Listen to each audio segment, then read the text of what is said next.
Hello and welcome to the March 17th, 2021 Select Board meeting. Happy St. Patrick's Day. Thank you to all of us who are joining us. We have a nice full agenda with some good things to talk about. So I'm going to do a roll call vote to get us into this. Kinsman? Here. Mignani? Here, thankfully. Mitchell? Here. Shearer? Here.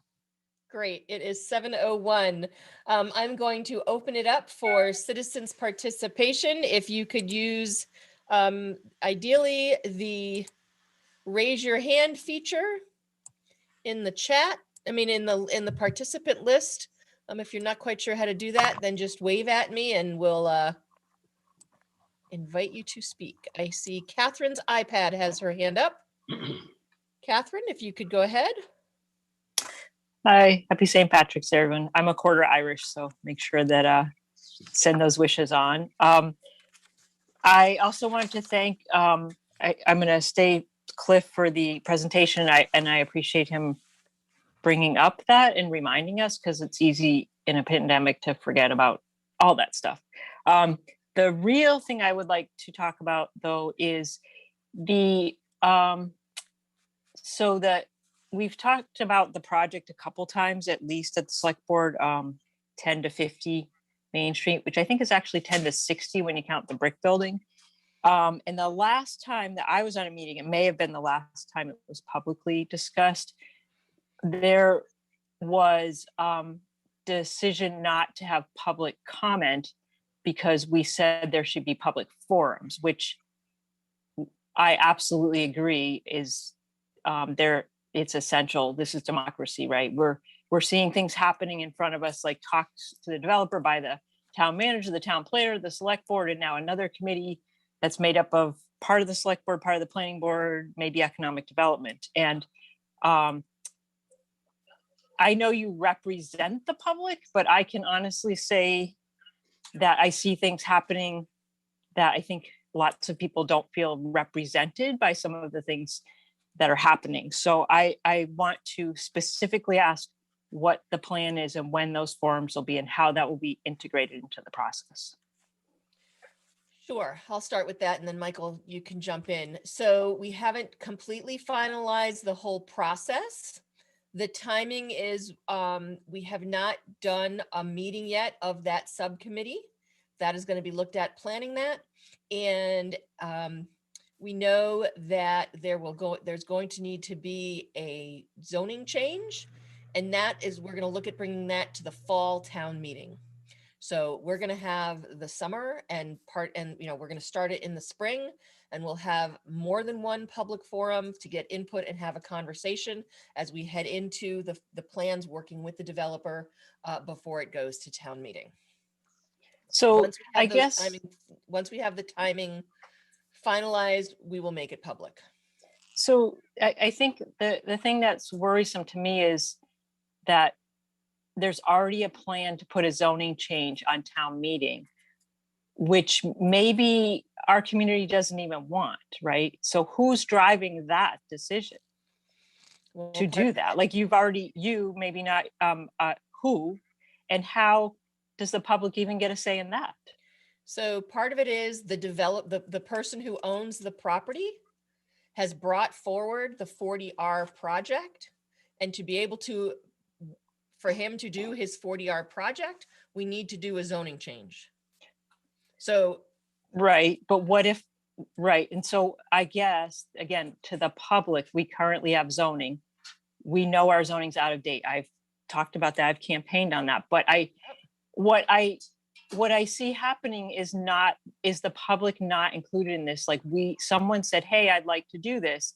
And I see scrambling and efforts to support that absent the public. And I understand that select board are public, but I don't think that doesn't jive with lots of things I hear, and just how community values, you can say at, for instance, Valentine Estate paying $3.5 million, but a mile and a half down the road, the very people are trying to now bring apartments, meaning the leadership appears to be trying to bring apartments when we paid $3.5 million not to have apartments. So something doesn't add up with with the way I know Ashland Public values to be, of how this process is going.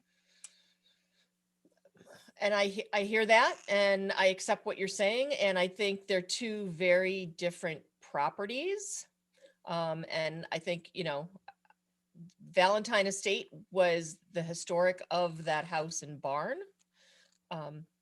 So I hear what you're saying, and we will try to, at our next meeting, have a little bit more time. Not more time, but we will try to have a date set for the first forum for the public to give input. And I would Awesome. say that even if not, you know, publicly at a meeting like this, we are all available to have you talk to us about what's, you know, what you're seeing, and we can then bring it back as part of the discussion. But there will be, I can commit that at our next meeting, we will have a date for a forum. Awesome. Thank you. Okay. Great. Thank you. Mark DeSoni.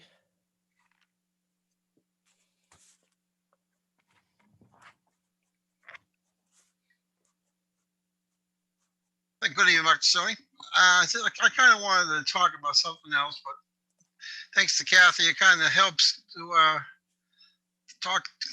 continue this for at least a minute. So I know that the board is going to be trying to change the zoning code, doing a town meeting change. It's got to be public meeting, and everybody's got to have an input. But having a subcommittee is going to be saying that the subcommittee is going to say something before the public has something to say with it. So I'm just looking at it through I'm a learned zoning person who got a code passed. And I know that this board is not exactly learned as in the book itself, the codes and stuff, everything. I'm not faulting the board for anything, but I'm looking at it as zoning, and everything else is going to be with this town. It's got to be public, but it's not fully transparent. And I think maybe that's what I think Kathy was trying to say, when I get more fully transparent. And I can see you full screen, Ms. Chairman. Don't please roll the eyes. I'm not rolling my eyes, Mark. Okay, so that's just, I'm trying to make a point saying, Yep. it's if zoning is going to be a change for the town, then it's got to be a full town vetted. Like our 126 got vetted in the charrettes. So all that's going to be said in the public. Now, I got that out of the way. The other thing, if I can ask to you, to the town manager, if he's on this call, is he? He is. He's on. Okay. I would like to ask to you, to the town manager, is there a way through town local government to send out a letter out to the State House to get an urgency for the vaccines for the seniors out here? That's going to be, that the government Baker said was going to be next week for 60 plus, March 22nd. Can it be sooner out here and talk and get Karen Spilker, whoever is near in town, because she's mashing and all that stuff? Could they get through here and get to Metro West and get Framingham collaborate with Kitty Mahoney to get a letter out here, get the Metro West quicker? Because once the vaccine is rolled out, it's going to get thinner when it hits this area. That's it for those two, the zoning and the vaccine. I mean, I can take a shot at it, Mark. Mark, there's, I think, a couple of different issues you're bringing up. Number one is, it sounds like you would like the population that is eligible for the vaccine to be pushed up, the date to be pushed up. That's one thing. And then it also sounds like you would like to have municipalities themselves be able to administer the vaccine and not just at some of these other sites. So with both of those, you certainly have the opportunity to write to your legislative delegation, Governor Baker. We certainly advocate for that as well. We haven't really advocated for pushing up and opening up the population more, but we've certainly pushed for having more vaccine at the local level that we can distribute. And for me to write, it will not come out civil, because I cannot stand, and it's no big secret. I'm not a Karen Stripper fan. I'm a Governor Baker and all CDC and all science fan than I would be her. So instead of writing, it should go through the local town government where the voters are registered to, and have the seniors who are homebound can't. So it's got to be them first. Then I'll let it through where you are to make it official, and not just make it a citizen letter to be written to one person, not one-on-one. It should be a local town government back, not one person saying one-to-one. That's it. Thank you, Mark. Can I, Go ahead, Steve. I just want to, I think it's important to address a couple of Mark's concerns. Number one, Mark, the community center has really been a clearinghouse for much of the senior demographic. They're maintaining a significant list of seniors. They have been making numerous arrangements for seniors to get vaccinated. They're able to provide transportation when needed. So that's number one. So the community center is very, very active in this process. Number two, recently, as of a couple of days ago, we were notified that our regional collaborative, meaning our coordination with Hopkinton, with Westboro, and several other communities to provide vaccinations, has been regenerated, and that was due to Senator Spilka's lobbying of the governor to get that reinstated.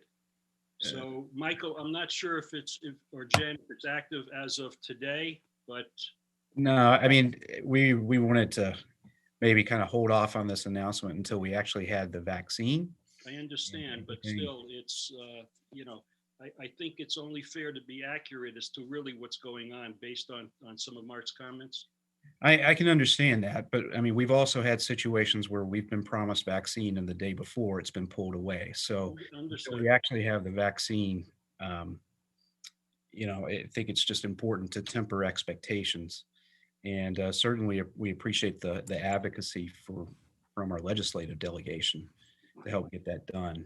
But just to add to that, the other thing I would recommend is that you get yourself on the pre-registration list for vaccines.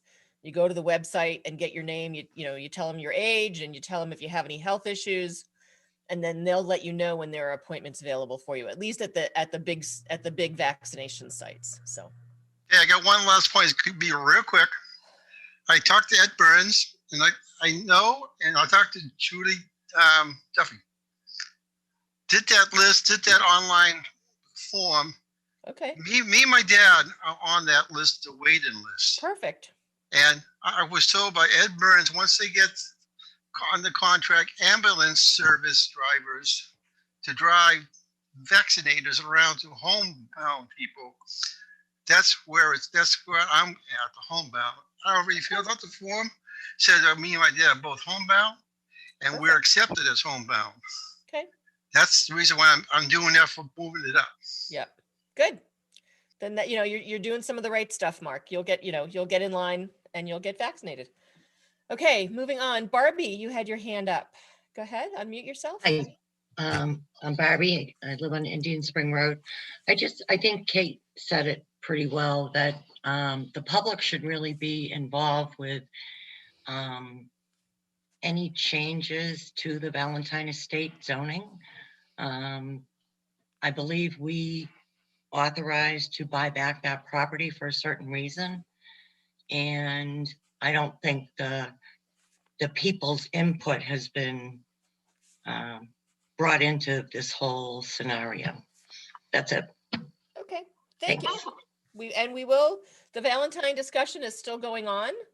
No zoning changes at this point have been officially presented for Valentine, but we will let the public know and we will keep the public involved. And certainly, you know, we had that one forum back in 2019, and when we do another one, or as we move this forward, if we can have as many people showing up as have been showing up for these meetings, we'll be golden. Right, would there be better, rather than going on the town meeting, how would you notify people? Well, it'll be similar either on Facebook or, you know, if there's a zoning change and it's going to affect you because you live near there, we'll probably do some kind of notification that way. But we're not there yet for Valentine. I believe there should be letters sent out. Just my belief, because I'm listed on all these, so I get notifications, but I don't think the general public goes on the town website to say, hey, what's going on? Right. So I just think there needs to be better transparency. Okay, thank you. Thank you. Diane?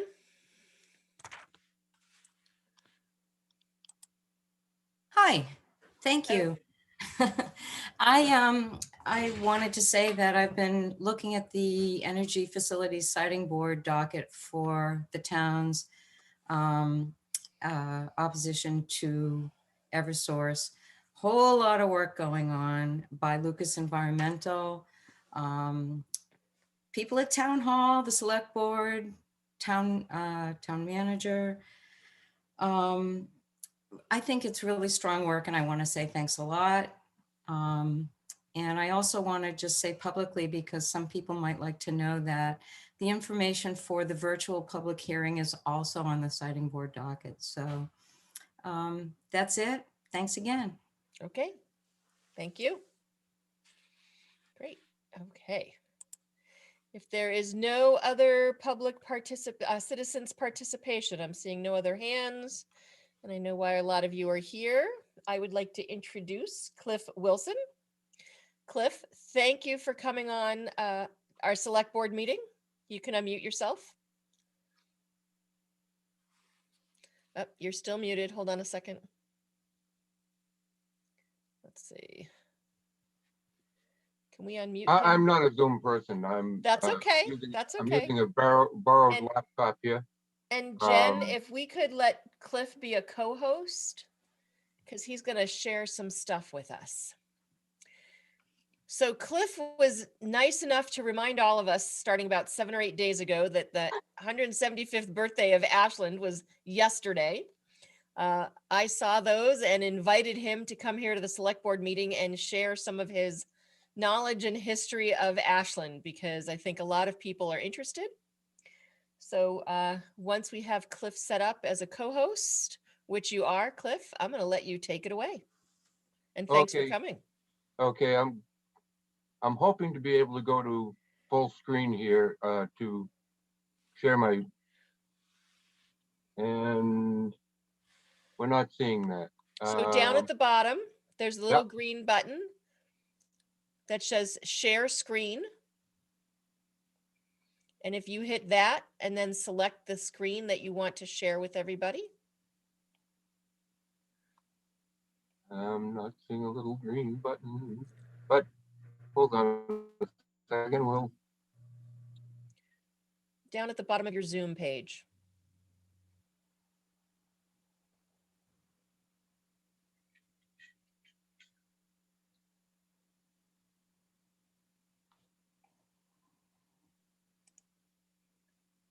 let's see. Bear with me a second. Yep.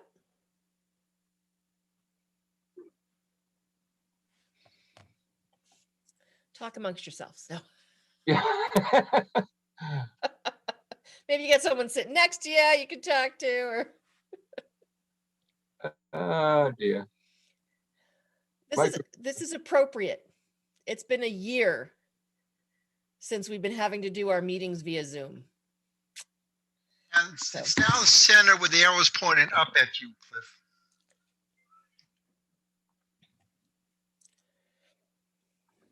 I think I got myself. You find it yet, Cliff? It could be half hidden by your bottom bar. So just kind Yeah. of look in the middle bottom for a green. Green button, share screen.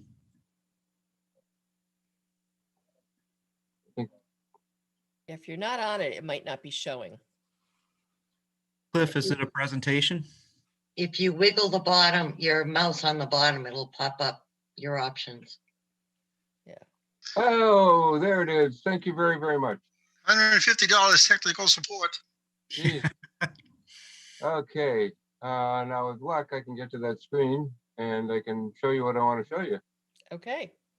And I don't want to show you all the stuff that's coming up that I don't have a clue as to what it is.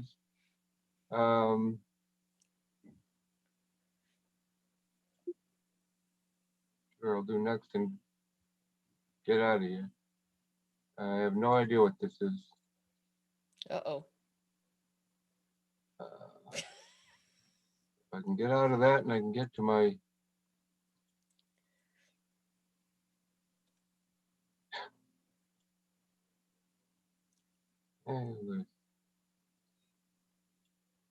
here we go. And you're not seeing it, are you?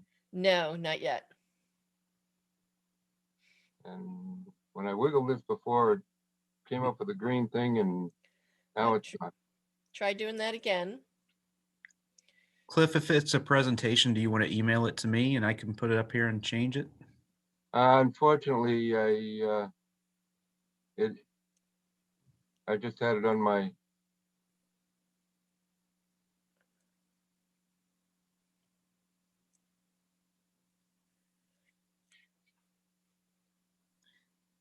You might guess have it to was kinda wiggle like your this. mouse again.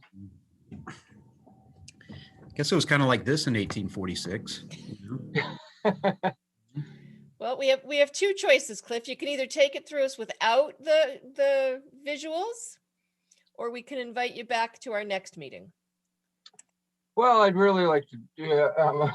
I mean, I'd like to see it because I'm sure it's amazing stuff that you've pulled together. Well, I'm not sure it's amazing, but I'll go through it anyway. Okay, we'll do it that way. Okay, I'm going to start with going back a little bit in time before the incorporation. I'm going to go back to 1831. And 15 years before Ashland's incorporation, there were 3 towns. And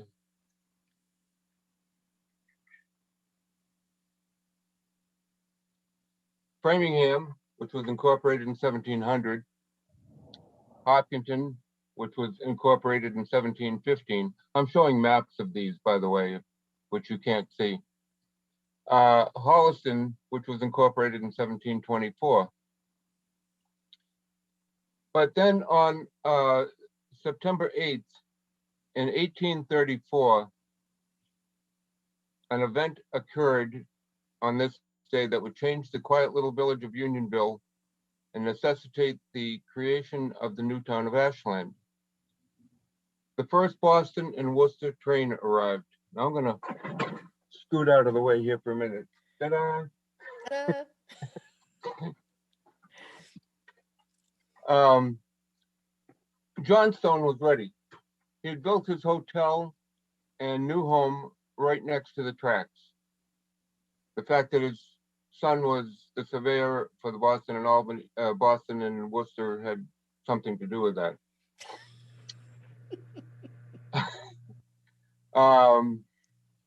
The new railroad spurred economic development for the village.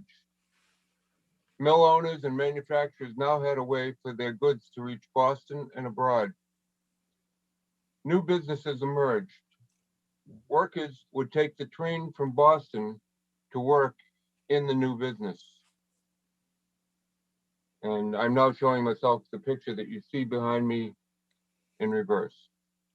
One of the things in this picture, and I'm going to duck up here at the top. You see the train, you see Johnstone. In the background of that, there's a picture of churches and houses. None of that existed at the time. The only thing that existed was the train and Johnstone's. And now I'm showing a map of downtown in 1834, which basically explains the fact that most of the property in what we consider downtown Ashland now was owned by John Stone. There was nothing on it, it was farmland. Up at the north where the 10 to 50 Main Street mill buildings are, it shows mill buildings up there, not the ones that are there now. And it says Factory Village. And that was the Middlesex Union Manufacturing Company. And that's where the term Unionville came from. Oh, Wasn't the union of three towns. It was the Middlesex Union Manufacturing Company that made downtown Ashland be called Unionville. At that time, there was no real Main Street. Main Street was Myrtle Street coming down as far as Cherry Street. And Cherry Street went off as it does now. There was no Pleasant Street. There was a road along the river, and that was Water Street that was extended all the way along the river. Over where the Telecron building is, that property over there was owned by Michael Homer. And Michael Homer, as it turns out, his son would marry John Stone's daughter. And his son was a builder, and if you could see the maps that I would show in the future, you would see that eventually he would build houses, but that's all right. Really, there was nothing downtown. Front Street did exist, but it crossed over the railroad tracks at Homer Ave. So in 1837, as the businesses grew, the owners and managers found it more difficult to do business with their neighbors on the other side of the tracks and rivers. They often had to get paperwork from their respective towns. The town halls were miles away. Wouldn't it make sense if they all lived in the same town with a town hall convenient to their needs? James Jackson, manager of the Middlesex Union Manufacturing Company, thought so. He obtained signatures from 100 residents and petitioned the state legislature to create a new town. The petition failed. oh, well. Do you remember the three towns? Framingham, Hopkinton, Holliston? Yep. One of the things that you should be aware of is Framingham came down as far as the Sudbury River. Hopkinton met it at the Sudbury River. So anything on the north side of the Sudbury River was Framingham. Anything on the south side of the Sudbury River was Hopkinton, as far over as Cold Spring Brook. And Cold Spring Brook, which is where Fenwall is, basically separated Holliston from Framingham and from Hopkinton, at least portions of it.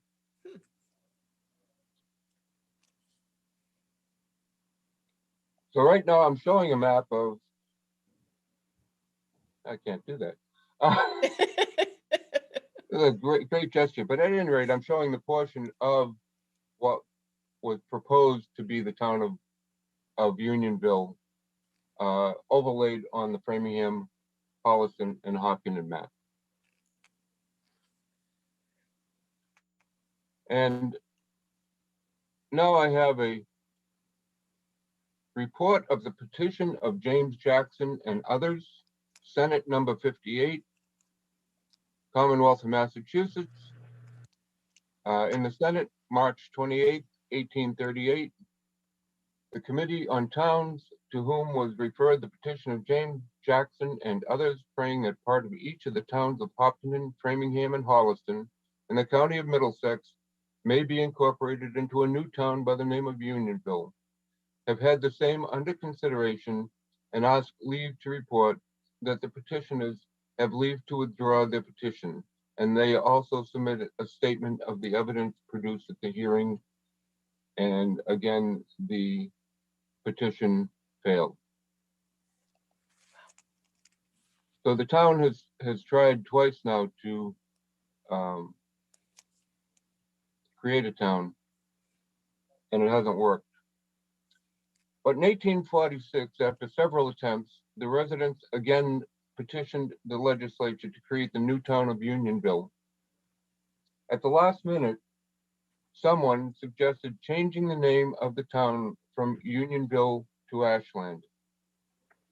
It was a brilliant move, as many of the members of the legislature were ardent admirers of Henry Clay, whose estate in Kentucky was known as Ashland. Oh. Timing is everything, and politics is political. The general court passed the statute incorporating the town.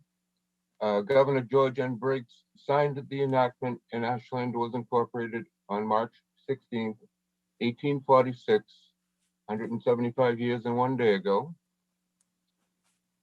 And at this point, I'm now showing, and I can see them, I wish you could, how last minute this was, because what I have in front of me is the petition, handwritten, and on numerous pages, every time it said Unionville, it's crossed out, and above it is handwritten in Ashland. Wow. So now I'm showing a picture of the map with Framingham, Holliston, Hopkinton, and Ashland.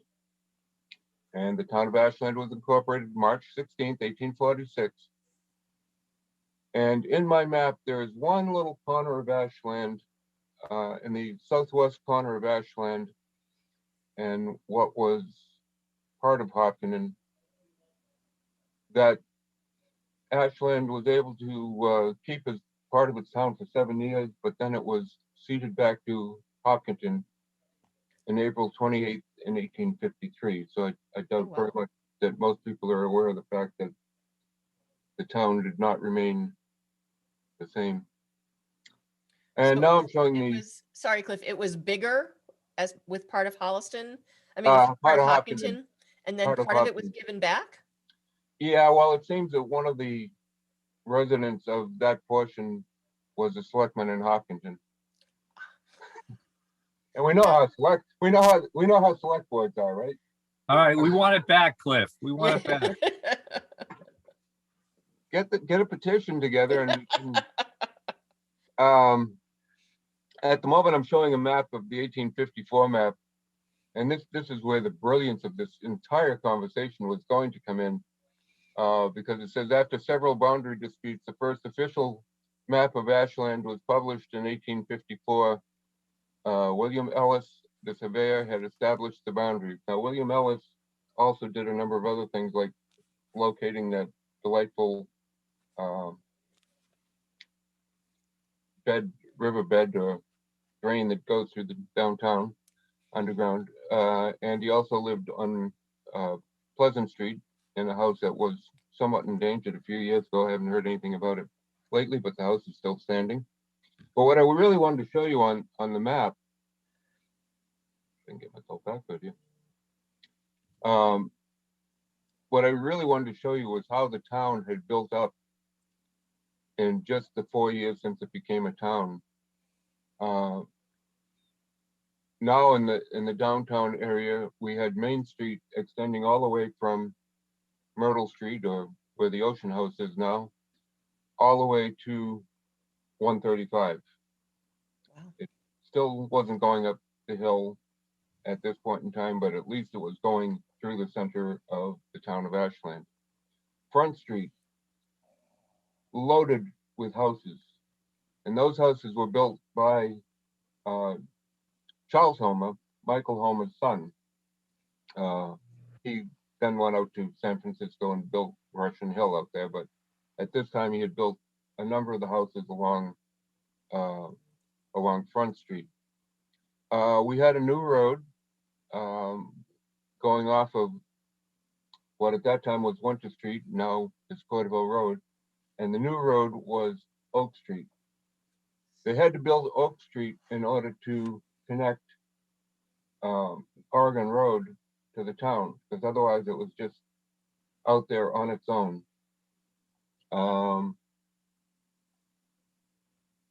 I just wanted to go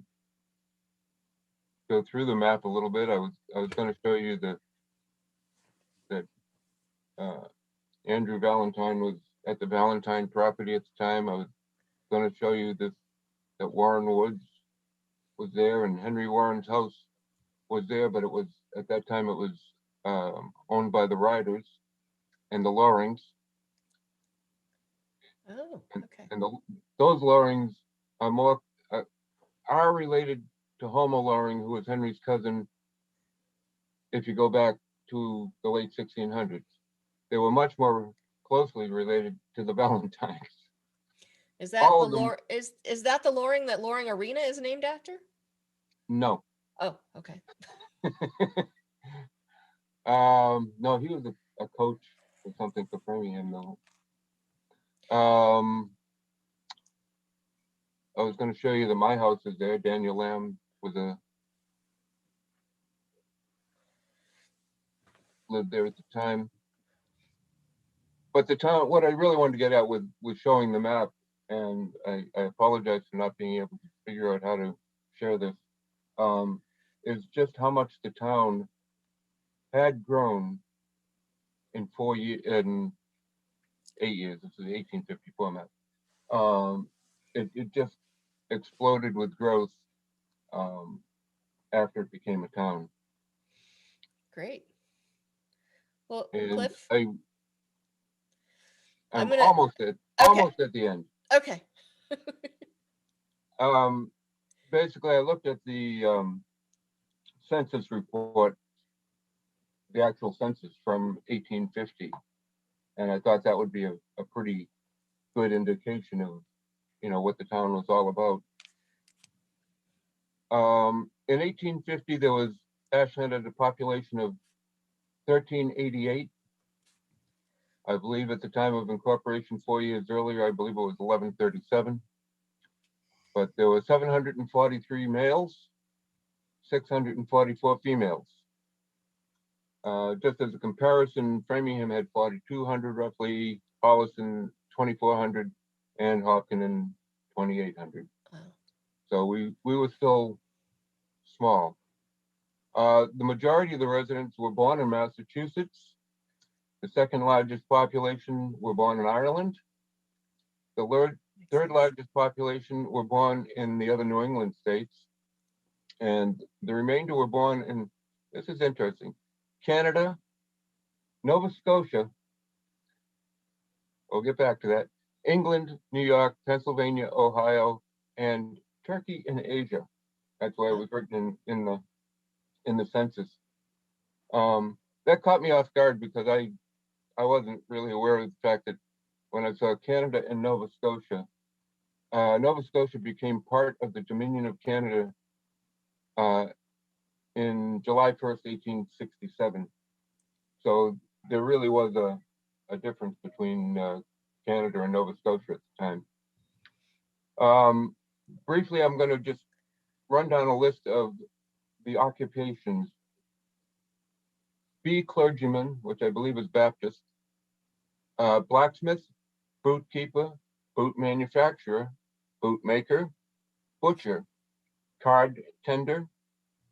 That's not dealing cards. It's not like, we didn't have a casino or anything.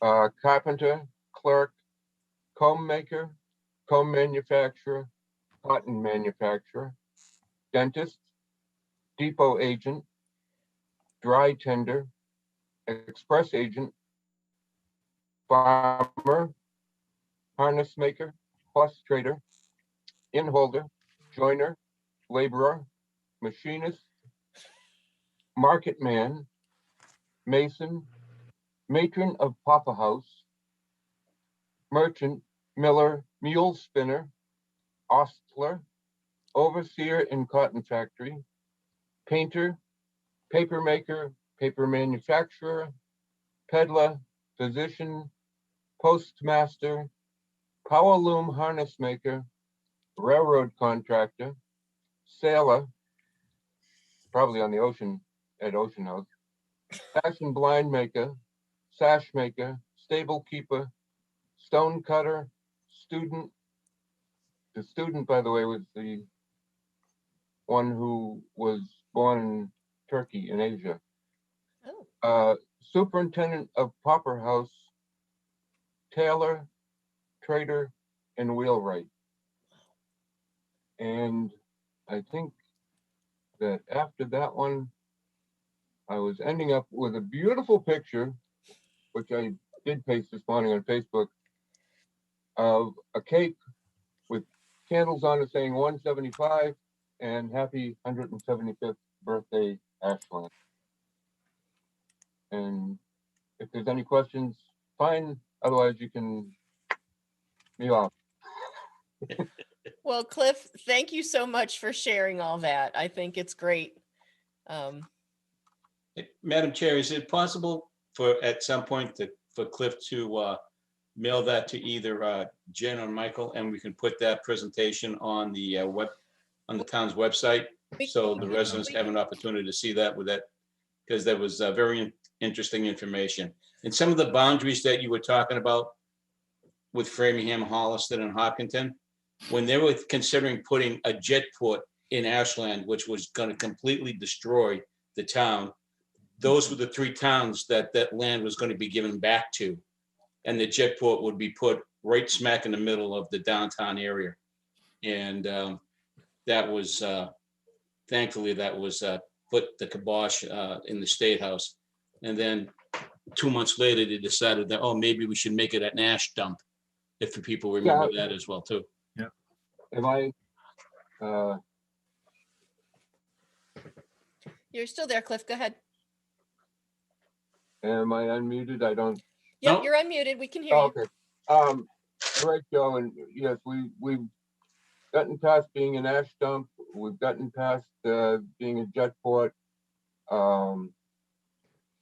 We also got past having the Mass Turnpike going right through the center of town. There were two routes that were proposed back in the early 1950s.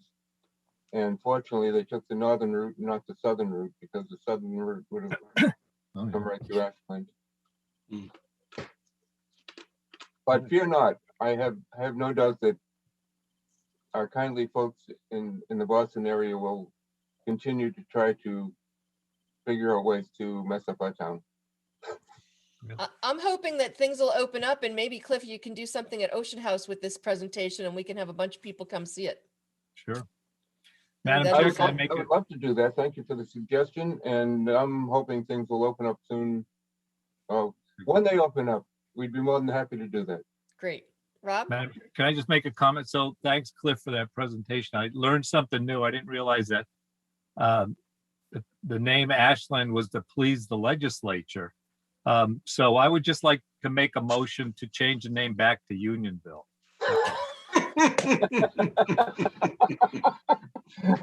I love it, Rob. Somehow I don't think you're getting a second on that, but Yeah. It's a public hearing. there we go. I did want to mention, by the way, that you know, a lot of kids in town over the years, I've heard them say, "Oh, the town, you know, was called Unionville before Ashland," and it really wasn't. It was only the downtown portion that was called either Unionville or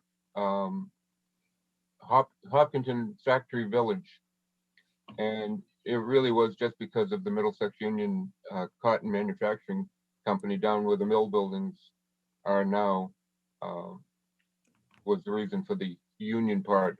However, we did retain the name Union Street, which replaced a portion of the old Central Turnpike. Yeah. So, Nice. which had I been able to show you that 1854 map, you could have. So Cliff, I get myself a little bit better educated here on Zoom too, but I just kind of lose track of where things are. Thank you.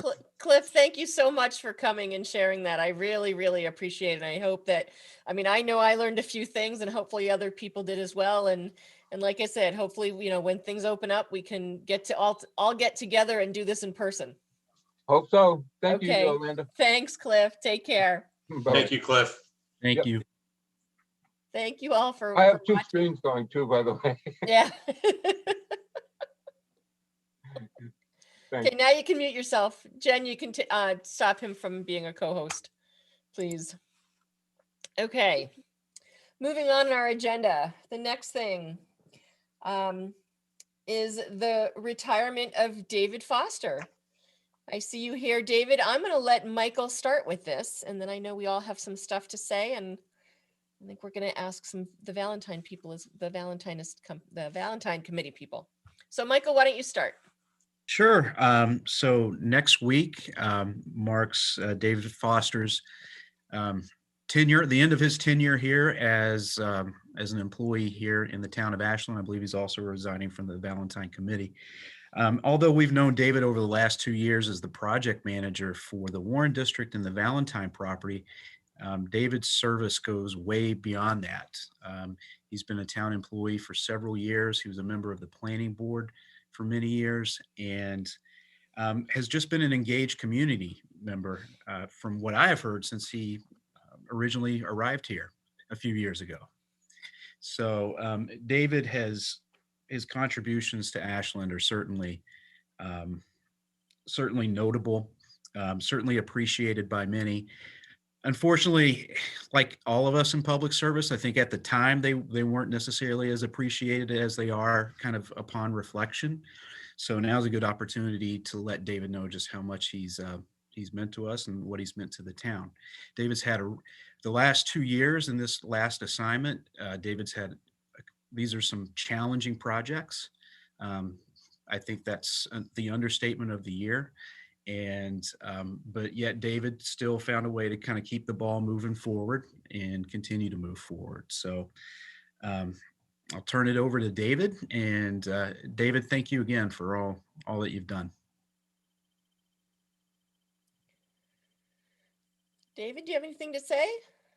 Not really. I'll let everybody go first, and then I'll just, if anybody wants to say anything, if not, I'll wrap it all up and say goodnight. Okay, I'm gonna open, before I read, we do have a proclamation for you, David. Oh, boy. Before I read it though, I'm gonna let other members of the board, if you'd like to say anything.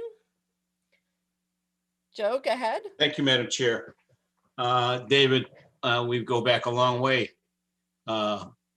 As town employees, I think the first time I met you, I was a police officer driving around, and you know, I saw you, and we stopped and had a chat. We had a coffee, and you introduced yourself to me, and our friendship started from that point on. And since that point in time, all I saw was volunteerism come out from you with the community as a whole. Your public service to the town, as Michael has said, has been an unbelievable task at hand, being on different committees. And I just want to say that for many years, and I would think it was close to 15 years that David was involved with the Ashland Day Committee, coming on board about maybe 5 years into it, and got involved with the concert programs and the pavilion work and the gazebo maintenance. A lot of that goes into play, and a lot of people don't realize the work that's needed to keep everything up and provide the citizenry with all these different functions. And David was a big part of that. And I just wanted to say on behalf of the committee, of the Ashland Day Committee, what's left of us, thank you very much for all your service. There's not many left, and you know, if this COVID-19 continues, it's probably going to be the end of it as well. But I just want to say thank you for all your service to not only us, but for the town. Well deserved, and enjoy your free time. Thank you, David. Steve, My turn. Steve, yep, your turn. My turn. So Dave, I don't think I've known you as long as many of the other people that are on are at our meeting tonight, but you know, I have enjoyed, you know, our interactions. You know, you've been very gracious and very helpful to me in some of my activities out in the community, and you know, you get that stuff. You know, you've been immersed in community life for, as you know, I'm sure much longer than I've known you. I think there's a laundry list of items, of activities that you've been engaged in, and you know, I just want to you know, wish you the best, and a very hopefully an enjoyable and stimulating retirement. And just best wishes. Rob? Yeah, sure. Thanks. Yeah, so it's scary when I'm a lot like Joe, you know, in terms of my recollections sometimes. But you know, Dave and I go way back as well. And actually, my first meeting with him was not in this century. So that's, I won't say exactly what year, but I remember scouting open space properties with David back then in Ashland and looking at what's maybe available. And I remember the time David actually started doing a trail himself around the mill pond. Do you remember that, David? He would come to the Concom, and I was chair then. I'm going, who is this guy and what is he up to making trails out there on his own around the mill pond? But that's Dave. So, you know, I want to apologize, Dave, if I wasn't all that supportive, but I just want to remind you, it wasn't in this century. So, you know, probably not that serious. So, but anyway, Dave, thank you for all your service over the years. And, you know, now that you're free of town employment, you can serve on whatever committee you want. So think about that. I don't think you're on the planning board quite long enough. It was only like 15 years or so. So think about that. Anyway, thanks, Dave, for all your work and good luck. And tell us about what retirement means to you, because I'm getting there myself and I'm looking for information. So Thanks, Rob. Randy?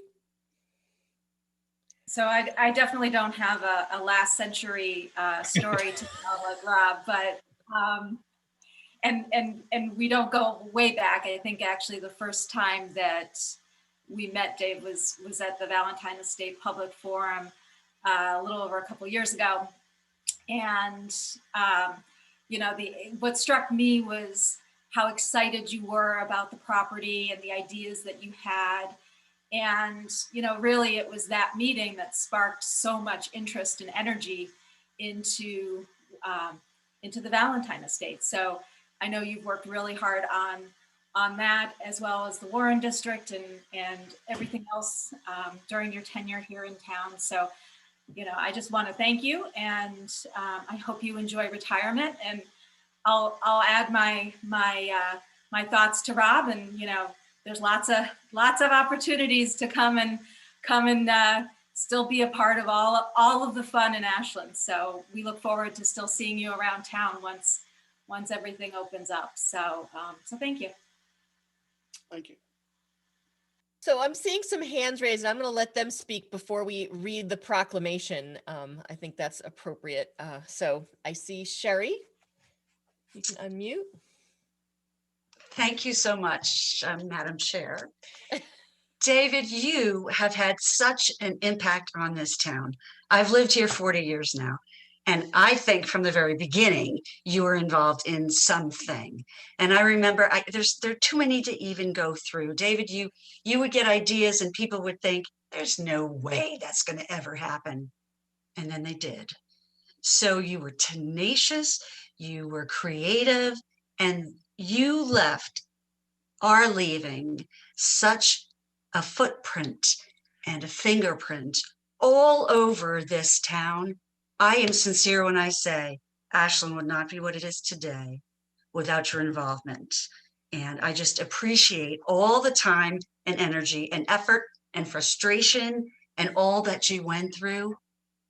It really did make a difference. So after you take a rest in retirement, maybe you come back and get involved. Thank you, David. Thank you very much, Sherry. Welcome. Thank you, Sherry. Roberta, unmute first. I'm gonna put a sign up. I hate that. I always forget to do that. I hear you. I just want to congratulate you on your retirement and echo some of what Sherry said. You were on the Open Space and Recreation Committee long ago, and on the Community Preservation Committee long ago. And I think that when people look around town and see open space and enjoy open space, they should know that it wouldn't be there if it weren't for you and the work that you did. You are a rarity in public service where everything that you did was for the betterment of the town. And so everyone could enjoy it. It was not for you personally, for any self-aggrandizement or any personal agenda. And I think we have all been able to benefit from that. And now I hope that you have the rest, relaxation, freedom, wonderful retirement that you so richly deserve. And I just wish you all the best, good health, and I hope retirement brings you everything that you want. Okay. Take care, David. Thanks, Roberta. Mark, Judith, I see your hand up. We're gonna let Mark go and then you can go. Go ahead, Mark. Okay, Unmute. thank you. And Mr. Dave Foster, seems like I'm outlasting another one. He knows what I mean. I think all the board, the members that are retired, I see keep on going on. I want to ask through him, he can react. If he's going to be going back up to the Montana Woods, Wyoming area after he leaves this Northeast, that's one. And I understand that the retirement means he's just going to take a couple extra breaths and probably look at the trees at a different, with a different view and thoughts of what he's going to do with the grounds in front of him. So Dave, I'm going to just say retirement, it's just you trying to catch yourself up and understand what you did in the past. And as a person, Dave, I learned from you that if you don't speak up and you don't show up and you don't say things, things don't get out there and just get started. You got to be a strong voice, strong personality, but you also got to listen with that same strong voice, strong personality with the good ears. And sometimes you got to keep the mouth shut, let the ears work, and let the brain formulate. And that's how I've been working since I've been citizens participation through you, Dave. Retirement is like having me and my dad here. Now you're going to be home. What are you going to do with yourself? Thank you. Thanks, Mark. Thank you, Mark. Judith?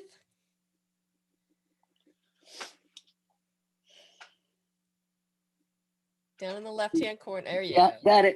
got it. So, David, I'm not going to repeat what Sherry and Roberta said because they took the words out of my mouth and there's no need in repeating it, but we go back for a very long time. We have been so involved in so many things here in town. And I just, I'm going to miss you in that capacity, but it's just been a joy to work with you and to, basically go through whatever we had to do to get it done. Thank you so much for being here and doing so much for this town. Thank you, Judith. Thank you, Judith. So the select board has a proclamation for you, David. And if what everyone else has said doesn't make you seem like you've been here a long time, this may help as well. Whereas David Foster has been a valued and dedicated employee of the town of Ashland for more than 16 years. And whereas David has volunteered for years, serving in many roles prior to being hired by the town of Ashland to oversee the town facilities in 2005. And whereas David served on the Comprehensive Planning Committee, the Community Preservation Act Committee, the Municipal Improvement Committee, the Town Forest Committee, the Open Space Committee, the Planning Board for 15 years, the Zoning Board of Appeals, the Town Hall Building Committee, the Community Center Building Committee, and whereas David is always looking for an opportunity to serve the community, David has volunteered for the Ashland Day Committee, summer concerts, holiday lighting, Marathon Park. And whereas David has been involved in many projects around town, including the reconstruction of the Ashland Community Pavilion, construction of the Robert Hill Pavilion, Kid Spot, Mill Pond Park, Riverwalk Project, and the upgrade of the basketball courts at Stone Park. And whereas David has been a constant among the never-ending changes, including working with 4 town managers, including John Petrin, Jim Purcell, Tony Schiavi, and Michael Herbert. And now therefore, we, the Select Board of the Town of Ashland, do hereby proclaim Thursday, March 25th, 2021 as David Foster Day. We urge all residents, employees to make known their appreciation. Wait a minute, it's covered. And we wish him good health and his retirement. David, I got to know you, I think when I was on school committee for different things, but I really, then as I became a select board member, got to know you better. And you were always there. I had to ask you a couple times. I was doing something at the library and you helped by opening doors and just being there. So I want to thank you for your service as an employee, but as a volunteer. And as everyone else has said, I would hope that now that you're retired, you'll still continue to volunteer and we'll still see you around town at events, and maybe we'll get you back on some other committee. Thank you, Yolanda. You're here, David. Very good. Hooray. You get the last word, David. Let me just get my breath for a second, because I've been sitting in the chair squirming like a, you know, it's just hard to listen to and take this all in. People have used the metaphor for retiring. It's like another chapter in a book, another chapter, whatever it is. So I'm going to kind of use that metaphor for what I'm going to say. First of all, a book starts with an introduction. And my wife and I lived in Boston for a very long time when we moved out here. And then there was an introduction of people. And that introduction was bringing people like Jenny Smith, Isabel Harrison, Ben Montenegro, my mentor, Carl Galani. And I'm going to probably add somebody else. I'm going to ask Joe Magnani into that for what he's done for this community. Those people were the inspiration and introduction to the book. I'll tell you right now, it's been a beautiful ride. And I appreciate, and it's not a ride just by me.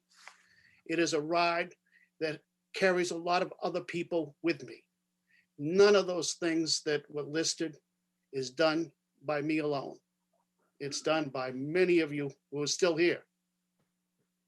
I want to thank all of you. I really do. I think it's been a terrific time, and I'm going to close this book and write the final chapter on my contributions to the town. But I'm only going to start a new book, which starts the 26th of March. But by ending this book, I'm going to end it the way I've always ended it, as I did with the summer concerts. Every Tuesday evening, I would say at the very end of it, this would not happen without the love and affection of my wife.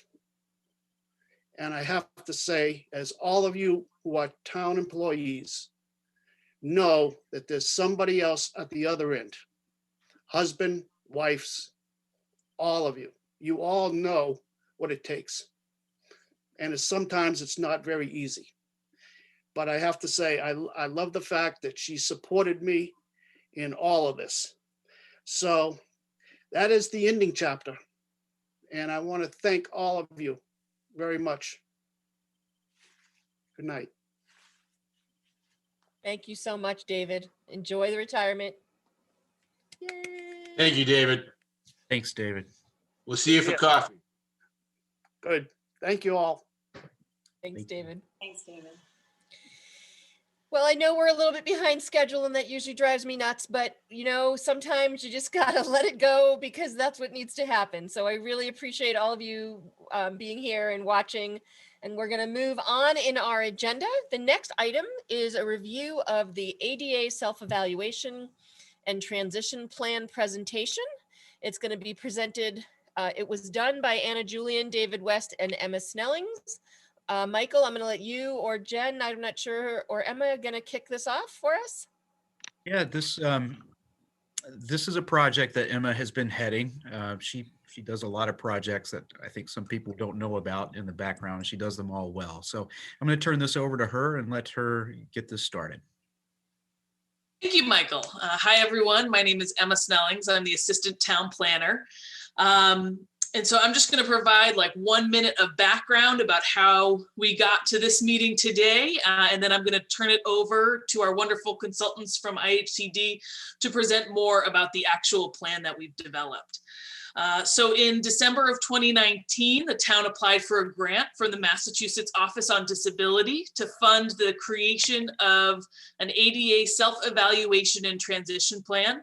And the consultants will go more into this, but this is a plan that evaluates town programs, facilities, and services for accessibility. I'd like to thank all the town departments, which is like every single one of them, who have contributed to this plan, answered our survey questions, and helped us gain access to different town facilities so the consultants could do their assessments. We were slated to wrap up this project last June, but because COVID limited our access to some facilities, we've been hard at it, and through the summer, through the fall, we finished our facility assessments last fall, and the consultants finished up a draft of the plan in about February. About a week ago ended a 2-week public comment period on the plan. This was accompanied by media alerts like press releases, social media posts, news flashes, and newsletters through town channels. I'd like to thank Ashley Place, the outreach coordinator, for that.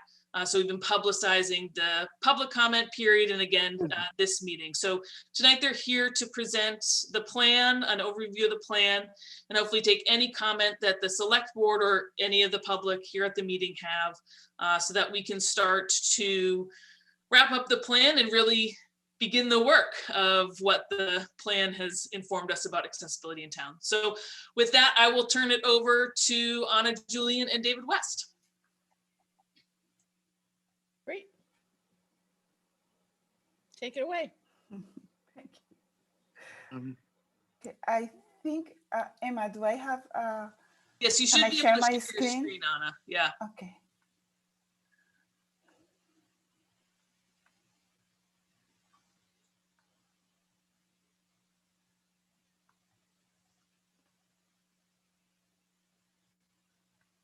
Okay, David, you go.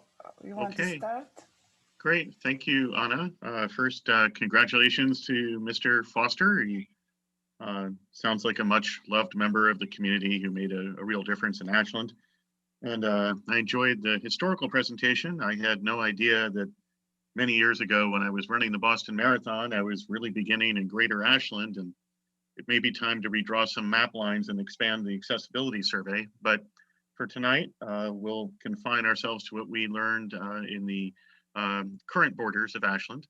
I'm here, of course, with my colleague, Anna Julian, who's a senior project manager at the Institute for Human-Centered Design. And Anna has kindly agreed to advance the slides in the PowerPoint as I begin speaking. And then Anna will speak a bit later.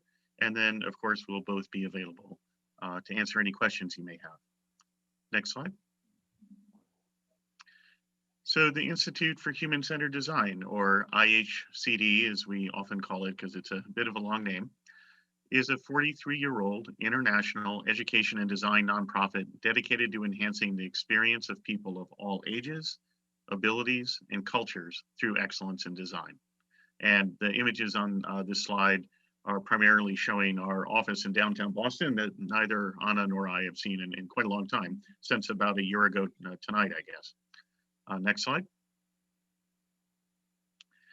So what IHC does to meet its mission in both the United States and globally, IHCD provides education and training on accessibility and universal design. IHCD provides technical assistance, and I'll have more to say about that. IHCD provides consulting on accessibility and inclusive design, both physical and digital. We provide design services, both physical and digital. And we conduct research, what we call contextual inquiry with user experts, both in the physical, digital, and looking at services. So physical and digital environment and looking at services. For those of you who didn't attend the kickoff, the user expert designation is very important to us. By that, we mean people who live each day of their lives with some measure of disability or what we sometimes call functional limitation.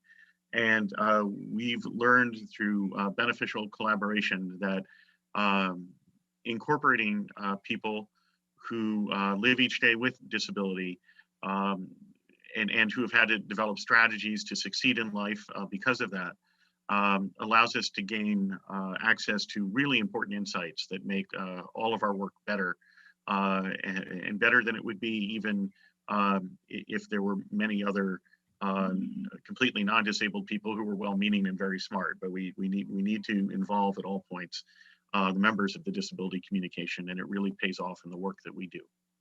Next slide, please. So our scope of work in Ashland was to have an evaluation of programs, services, and activities, infrastructure of policies and procedures that support program access, an evaluation of a designated set of facilities that the town helped to select, and an evaluation of some key streets. And as relates to the ADA self-evaluation, that is comprehensive data about the current state of compliance that identifies both issues that need corrective action and gaps in policies and procedures. Next slide, please. The Americans with Disability Act, Title II of the Americans with Disability Act, which is the key title and essentially why we're working with Ashland. It requires that state and local government entities do not discriminate against people with disabilities in their programs, services, and activities. State and local governments must take steps to examine their programs and establish a plan of compliance with the law. Next slide. Now we're going to talk a bit about evaluation of program services. The basis for the policies report, which is one of the three summary reports that we provided. The report summarizes Ihcd's findings of ADA Title II compliance. The information pertinent to the assessment was obtained primarily from an online ADA questionnaire that the Institute developed and that was returned by 12 departments in Ashland, which is an excellent response rate, and also a good deal of information that was made available by town employees when various members of Ihcd reached out to them. Next slide, please. So key recommendations, you must designate a responsible employee, and by that we mean the town of Ashland met its obligation to designate a responsible employee by appointing the town building commissioner as the ADA's ADA coordinator. However, that individual is no longer working for the town, and we've been told that Ashland will appoint a new ADA coordinator as soon as they can, and will announce the appointment once it is complete. Related to grievance procedures, Ashland should take steps to clarify its grievance process regarding employees and members of the public, and post copies of the grievance process or grievance procedure in each of the town's public buildings in a prominent location. Next slide, please. Regarding ADA notice, the Ashland should publish the ADA notice in all of the materials that the town distributes, and post the notice on the town's website homepage, and place copies in public locations in town buildings where the ADA has yet to be posted. Next slide. Continuing with key recommendations, reasonable modifications of policies, practices, and procedures. We recommend that Ashland take additional steps to provide information to members of the public about the process of requesting reasonable modifications of policies when appropriate. And the town should provide a form for requesting reasonable modifications of policies on the Ashland website, and state Ashland's commitment to provide copies in accessible formats upon request. Next slide. Key recommendations, again, continued. as related to employment and reasonable accommodations. ICD found no evidence, and this was very nice to see, no evidence that Ashland had failed to provide a reasonable accommodation when one was requested. And as relates to effective communication and auxiliary aids and services, Ashland should develop a written policy that clarifies the procedures for providing effective communication, ensure that staff across all departments understand their responsibilities and what to do with regard to effective communication, post the effective communication policy on Ashland's website in public locations, and include it in town materials, and ensure that the town's website and other web-based services are accessible to people with disabilities. And as part of reviewing that aspect, ICD submitted a web accessibility report summary, and there's key information there. Next slide.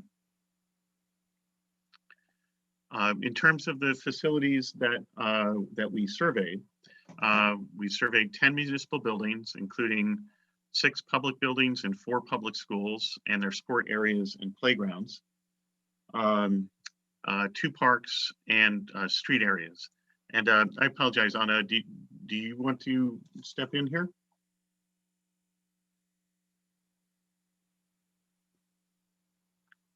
Or I guess, okay, I'll keep going. No, I'm sorry. I couldn't unmute myself, but yeah.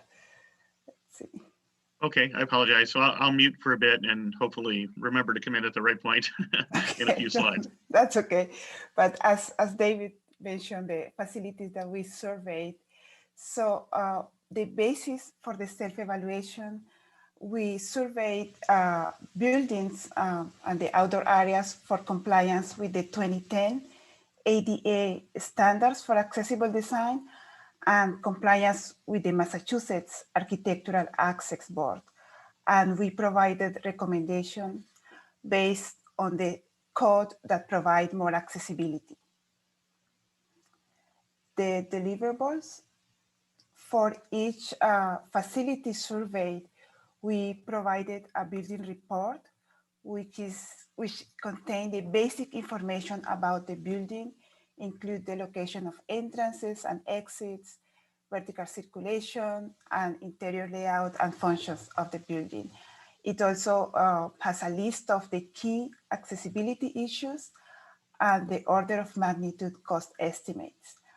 And the cost estimates is material only, no labor or design or unforeseen conditions or overhead are included. And together with the building report, we provided a building catalog, which is a database of records of each building element that is not compliant with regard to one or more applicable accessibility standards. And each record in the catalog contains a photograph, floor and location information, elements and element type, a list of issues with measurements if applicable, possible remedies, and cost estimate if applicable. So the accessibility issues in municipal buildings. For the municipal buildings, we evaluated based on 3 strategies, which are to ensure access to programs, services, and activities. So one recommendation could be the relocation of programs, services, and activities within the current facility if the program is offered on a non-accessible location, or to the relocation of the program, services, and activities to another facility if the facility cannot be renovated, or renovation of the facility to ensure access to program, services, and activities when the program cannot be relocated. So a few accessibility issues on the municipal buildings. Here we have an example, is the town hall, which is a place where the towns provide many of its services. So moving from left to right, the first is show an image of the accessible entrance at the town hall. When the ADA requires that when not all accessible entrances are accessible, the accessible entrance needs to provide the international symbol of accessibility. And the non-accessible entrance has to provide a directional sign to the accessible entrance. Moving forward to the right, the second image is the meeting room in the town hall. And when a sound system or a microphone or a speaker are integral to the use of the space, an assistive listening system is required. The third image on the right is the toilet room in the town halls. What is missing there is to have the pipes protected. Otherwise, those pipes tend to be hot, and if a person is in a wheelchair there, they can get burned without even realizing that they are getting burned. The image of the parking lot, the issue there was that the access aisle at the accessible spaces is required to be at least 60 inches wide, and here it was a little bit narrower. The image of the door, the egress signage, that's what is missing there. The ADA and the Massachusetts code requires that egress doors have to provide a sign, a tactile sign, which include braille and raised characters on both sides of the door, meaning the corridor side and the staircase side. And finally, the drinking fountain. The ADA and also the Massachusetts Architectural Access Board requires that when a drinking fountain is provided for a person in a sitting position, a drinking fountain for a person in a standing position should be provided. So drinking fountains, they're always by two, they always a pair.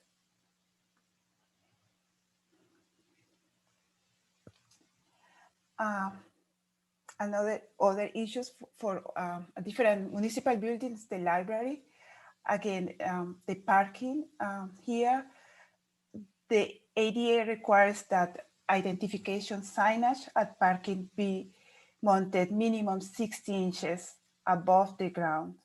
And Massachusetts is a little bit more stringent because they say it has to be between 60 inches and 96 inches maximum. Here, the sign was lower than 60 inches. That's why it was mentioned. Moving to the right, the Egress sign.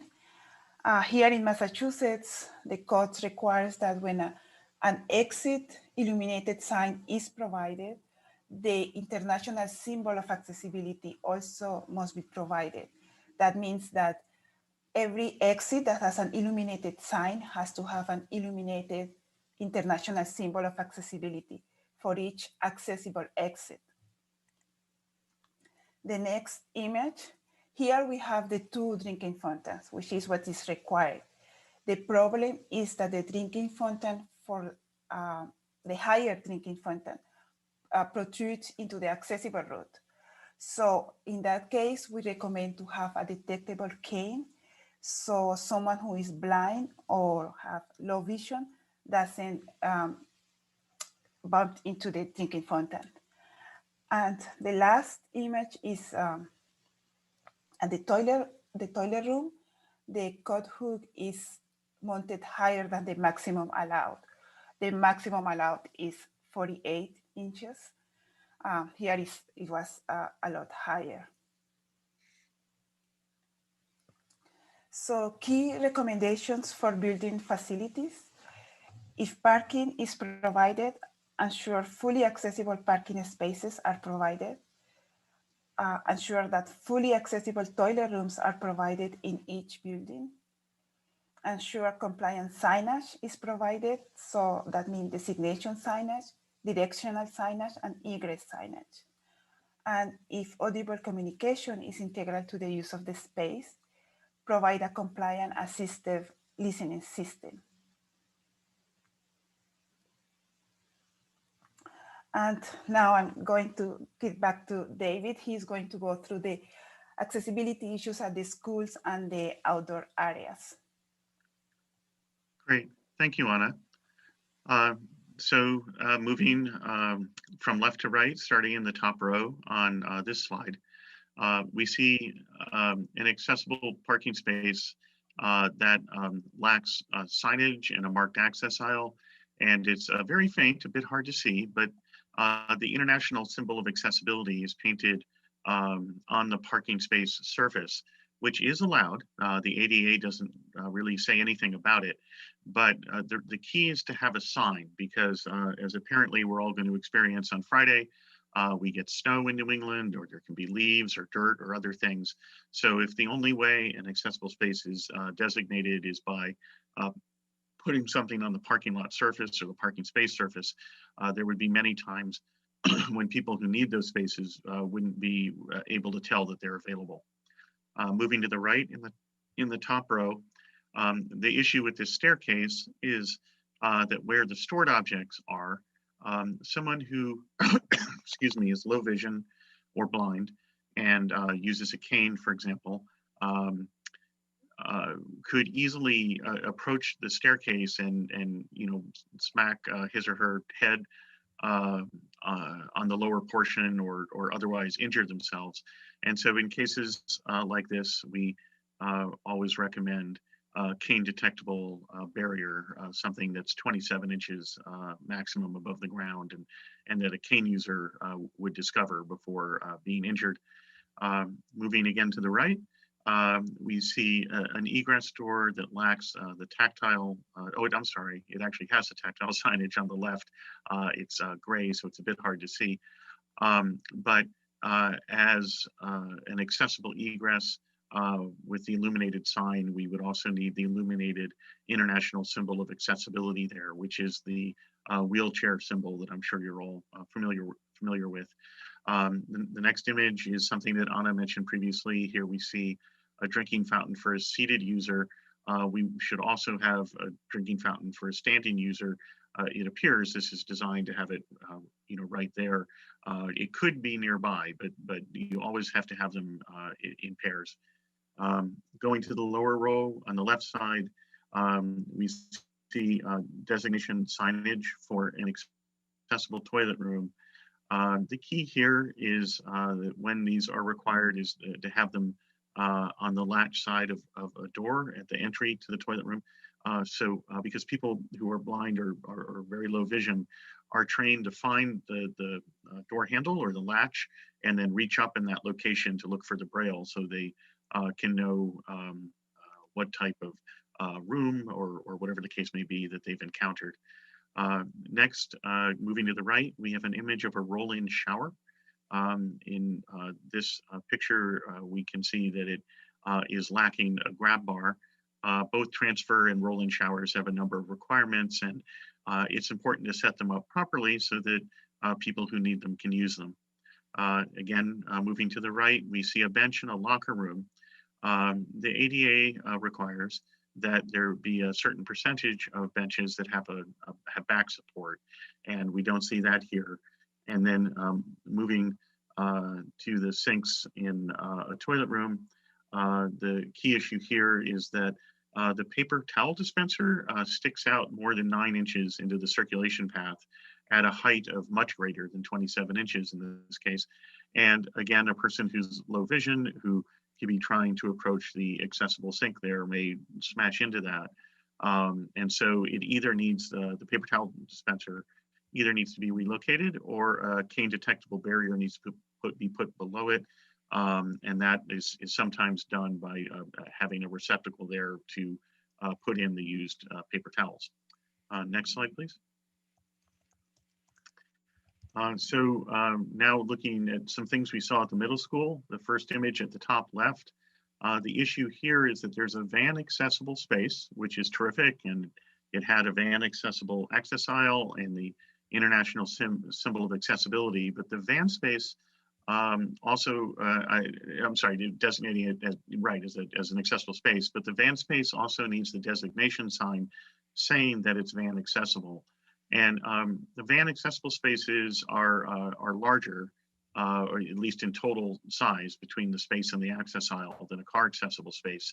And it's important not to block the access aisles, because for people who need them, the way they use them is they pull into the space, or often if they have a van, for example, that it would be used by someone who's in a wheel mobility device, some equipment needs to open from the side of the van and deploy into the access aisle, so the person in the wheel mobility device can get out of the van and to the ground level. The next slide shows a staircase, and in New England, with stairs like this, we can't have open risers. And so that's something we would have called out. Moving to the right in the top row again, we see an emergency shower in a lab. And honestly, there are a number of problems with this emergency shower. The first is that it has, I don't remember the exact height, but it looks to be perhaps a 6-inch border around the base of it. So if a student were in a wheeled mobility device, a wheelchair or power wheelchair or something along those lines, and needed to get to that shower, they wouldn't be able to do so. And then the second issue I see here is that the control that turns on the water to help in an emergency situation is much higher than the allowable maximum height, which would be 48 inches. Moving to the final image on the top row on the right, we see a service counter, and what we would need here is a portion of the service counter that's no higher than 36 inches, so that people who are of shorter stature or who are in wheelchairs and that kind of thing are able to access the services there.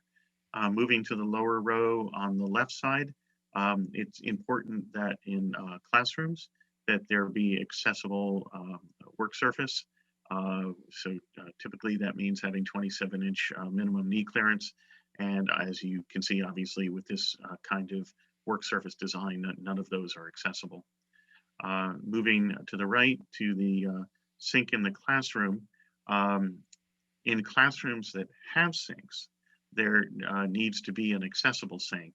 And that means having knee and toe clearance. So an individual in a wheelchair, for example, could get up to the sink and use it. And if the pipes under the sink, as Anna mentioned in the situation with lavatories, if they're not wrapped, we want to be sure that the pipes are wrapped so that individuals who have reduced or no feeling in their legs don't accidentally injure themselves contacting the pipes after hot water has been going through them. Moving to the next image on the right, the toilet room. Honestly, there are a vast series of problems here, but the key one is there's nowhere near the 60-inch minimum required turning space. So where we have multi-user toilet rooms, we want to have at least one accessible compartment, or if we only have single-user toilet rooms, there need to be accessible toilet facilities provided. The final image at the bottom right, we see lavatory, which is how the ADA refers to sinks in toilet rooms. And it appears that there's the exposed plumbing there again. And once again, that paper towel dispenser is a protruding object that someone who's blind or low vision could injure themselves on if it's not moved or if a cane detectable barrier is not provided. Next slide, please. Other issues with outdoor areas at schools, there has to be an accessible route to all of the amenities and sports facilities. And here in the top left, we can see that the surface is just grass, which is not considered accessible, firm, stable, and slip resistant as the ADA references. Similarly, at this basketball court, there's no firm, stable, and slip resistant route to it. And while the ADA doesn't speak to it specifically, obviously the court itself is in need of some repair. Moving across to the right, we see some bleachers, and what's missing here is both an accessible route to the bleachers and also an accessible space adjacent to the lowest row of bleachers, so that an individual in a wheeled mobility device could be there and be next to a friend, companion, family member, whatever the case may be, seated at the bleachers. And same thing with team seating. We need, particularly at baseball and softball fields, soccer fields, anywhere there's team seating, we need an accessible route to the team seating and that same accessible clear floor space next to it. You know, some people with even significant disabilities can participate in all kinds of sports, either as players themselves or assisting the team in some way as a coach or a manager or something along those lines. So it's important to provide the seating access in those situations. Moving to the lower row, we see a really nice picnic area.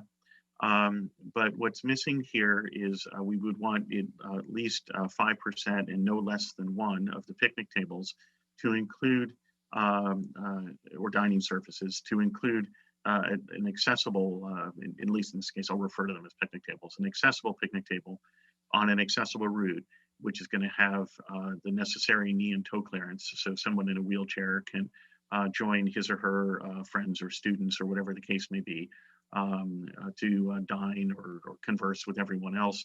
And something that we mention in our narratives and throughout our work, we sometimes talk about best practice or enhanced usability.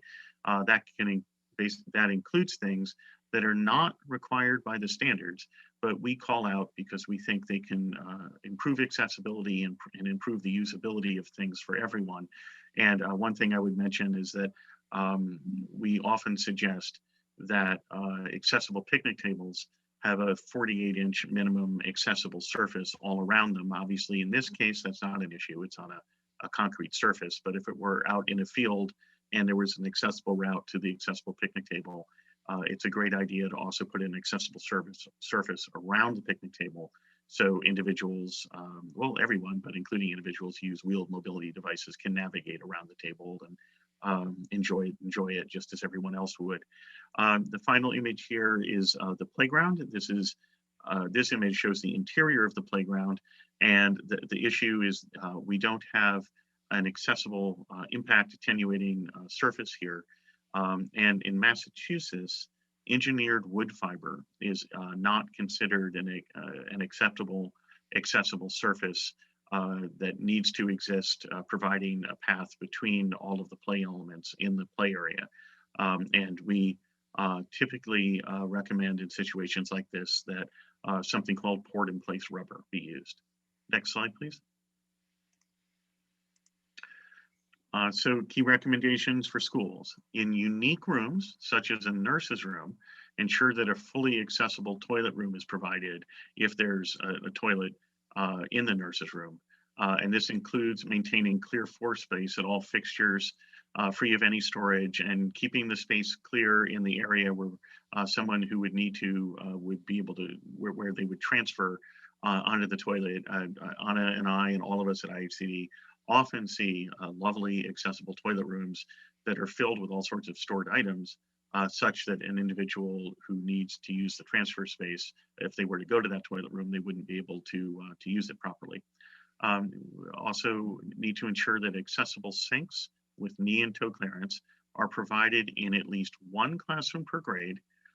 If accessible sinks are already provided, ensure that they have insulated pipes. And if there are sinks in specialty classrooms like labs and that kind of thing, we need to be sure that at least in one per subject per grade, we have accessible sinks and accessible benches or work surfaces in those scenarios. And so that's brought up in the last point, that we need to ensure accessible work surfaces are provided in at least one classroom per grade, and ensure that specialized classrooms like STEM classrooms, computer labs, and so on, all have accessible work surfaces. Next slide, please. To talk about accessibility issues in outdoor areas, here again, we see a playground. Among the things that we check when we look at a playground is to be sure that the transfer platform, which is that square that you see at the base of the stairs, is at an appropriate height, and that there's a proper surface within the playground to all the play elements, an accessible impact attenuating surface. As we mentioned previously, in the next image, I think this is also within a playground, we see what's clearly a non-accessible surface, so there's no route to that picnic table, and that's also not an accessible picnic table. I should mention that when we have playgrounds, along with having the proper surface within the playground, in Massachusetts, we also have to have an accessible route around the exterior of the playground, and then of course, an accessible route to the playground itself. There's really honestly nothing worse than seeing a fabulous playground that doesn't have an accessible route to an accessible entry. So it's important to confirm that. This lovely gazebo on the top row to the right lacks an accessible access to the area where individuals would congregate, and that needs to be addressed. Moving to the lower row, the designation sign here at a toilet room that where the door has a latch and a closer, which is a bit technical, but that's how the ADA goes. In this case, we would need to have that signage, once again, Matt, positioned on the latch side of the door where someone who's low vision would know to locate it, so they would be aware that they'd arrived at an accessible toilet room. And finally, the bottom right, again, we see the bleachers where there's no accessible space next to the lower bleacher that would allow someone in a wheelchair to have a firm, stable, and slip-resistant space, that also with a maximum running or cross slope of 2%, so that they could sit with shoulder alignment. You try to put space going back behind the bleacher a little bit, so the person in the wheelchair can be positioned in alignment with their friend or associate, or whatever the case may be, on the bleacher itself. Next slide. So key recommendations for outdoor areas: ensure there's an accessible route to all elements in a park or outdoor space, baseball fields, basketball courts, playgrounds, picnic areas, toilet facilities, and so on. And ensure there's clear floor space, as I was just mentioning, adjacent to the bench at team seating areas and spectator seating areas at baseball fields, basketball courts, and so on. Next slide, please. Now we're going to talk a bit about accessibility in street areas. We looked at a certain set of streets in Ashland, and I'm going to mute myself for a moment and turn things back over to Anna. Thank you, David. So the town of Ashland is participating in the Massachusetts Department of Transportation Complete Street Funding Program. So within that context, we surveyed 4 major circulation routes in the town: Main Street, Homer Avenue, Summer Street, and Pleasant Street. And the key accessibility issues that we found there were that sidewalks on those 4 major routes have a deteriorated surface and lacks maintenance. And as a result, many of the sidewalks do not prevent accumulation of water, which is a key component of a street. Many sidewalks have excessive cross slopes, and the pedestrian crossings marking sometimes are faded. And some of the streets have tree branches or foliage that protrudes into the circulation path. So here, the top from left to right in Main Street, this is the showing the excessive cross slope that we found along the street. Moving to the right on Homer Avenue, and that's something that we encountered in many locations, was the location of the traffic lights. They were further away from the sidewalks, so it didn't have a clear floor space for a person in a wheelchair to be able to be close to the push button. So that was an issue that we encountered in many of the crossings, the streets in the 4 major streets. Moving to the right, in Summer, that's an example, but we found in other places that the ADA requires that streets and curb ramps be flush, so a person in a wheelchair is able to transition from the sidewalk to the street. In many locations, we found that that was not the case, or also that the curb didn't have a ramp, so it was impossible to cross the street. Regarding street furniture, many of the benches were not located on an accessible route. We recommend not only that the bench be located on an accessible route, but also to have a clear floor space adjacent to the bench. So a person in a wheelchair is able to sit next to a friend or have a conversation next to a friend if they are together. As I said before, some streets, trees, branches, and foliage protrude into the circulation path. That's very important, especially for people who are blind or low vision that are navigating the streets. Moving to the right on Summer Street, that's an example of streets, but it's not particular only to Summer Street. Many of the running slopes at the cross ramp were a little bit steeper than what the code requires. And as I mentioned before, it's the location of the traffic light, the push button. It was either didn't have a clear floor space in front of it, or the slope was excessive for a person in a wheelchair to be able to stand there and push the button.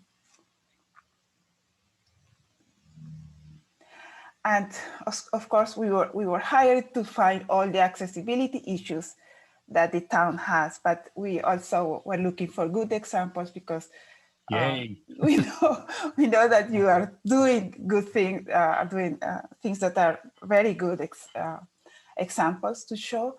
For instance, the top from left to right, the top row, there is that I believe is at the high school, the lab, the bench is accessible, meaning there is a knee clearance, that what David was mentioning, that's a knee clearance. So someone in a wheelchair is able to work the same way that any other student is working on the bench. The drinking fountains, what we mentioned before, they are two. You have the lower drinking fountain for a person in a wheelchair, the higher drinking fountain for a person that is in a standing position. But the good thing here is that they are recessed. So the higher drinking fountain does not protrude into the circulation path. And that's what we like to see in other locations. Moving to the right, this is also at the high school, the knee clearance, very good example. There is knee clearance at the stove, there is knee clearance at the sink, which is what we want to see in a kitchen in a high school. And not only is knee clearance, it's also provided toe clearance. A good example also of an accessible toilet compartment. Many times we find accessible toilet compartments, but they have the toilet paper dispenser above the grab bars. Massachusetts required that toilet paper dispenser be located above the grab bar, close to the toilet. This is a very good example. Sorry, Anna, Massachusetts requires to be below the grab bar. Yes, below, I'm sorry. Yes. The evacuation chair, another good example. What we recommend here is to make sure that people are trained, not often, but be trained. So they know, everybody knows how to use the evacuation chair in case of an emergency. Accessible service counters, we found the town hall, all the counters are accessible, which is a good thing. They have 36 inches height everywhere, so that was very good. The following images, the accessible seating, both outdoor seating and indoor accessible seating. Like David was mentioned, we want to have a clear floor space adjacent to either to the bleacher or in an auditorium.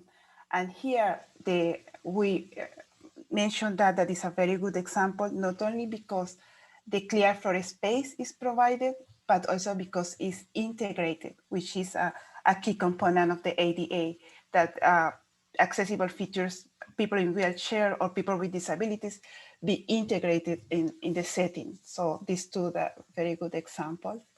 And then compliant curb ramps. We were pleased to see that many of the streets that were surveyed in the fall that were not compliant, when we came back and look at Google Earth or look at images, those streets were already in compliance with very nice curb ramps.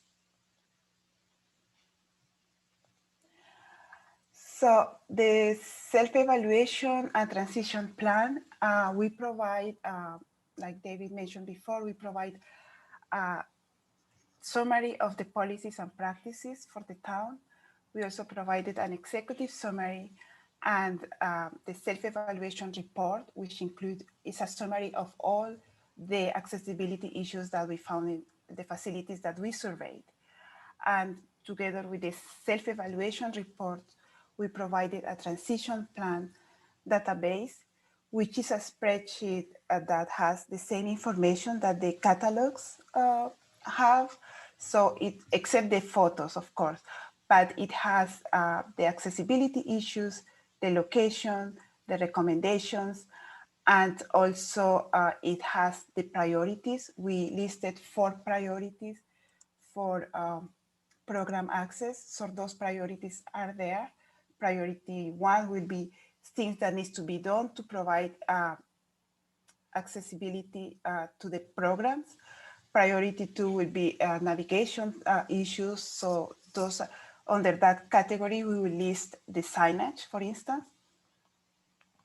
And priority 3 would be toilet rooms.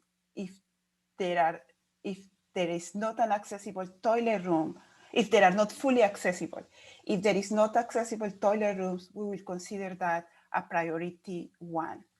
And then priority 4 would be what David was mentioned, things that are not required by the code, but we think that will improve the usability of the building. And also, because it's an Excel spreadsheet, the document will allow the town to sort, track progress, sort information as needed. And also there is a category that we have there for to have a responsible employee that will be in charge of the improvement, and also with a date of start time and start and finish dates. So the self-evaluation and transition plan goals, all the town's programs, services, and activities, when viewed in their entirety, are readily accessible to and usable by people with disabilities.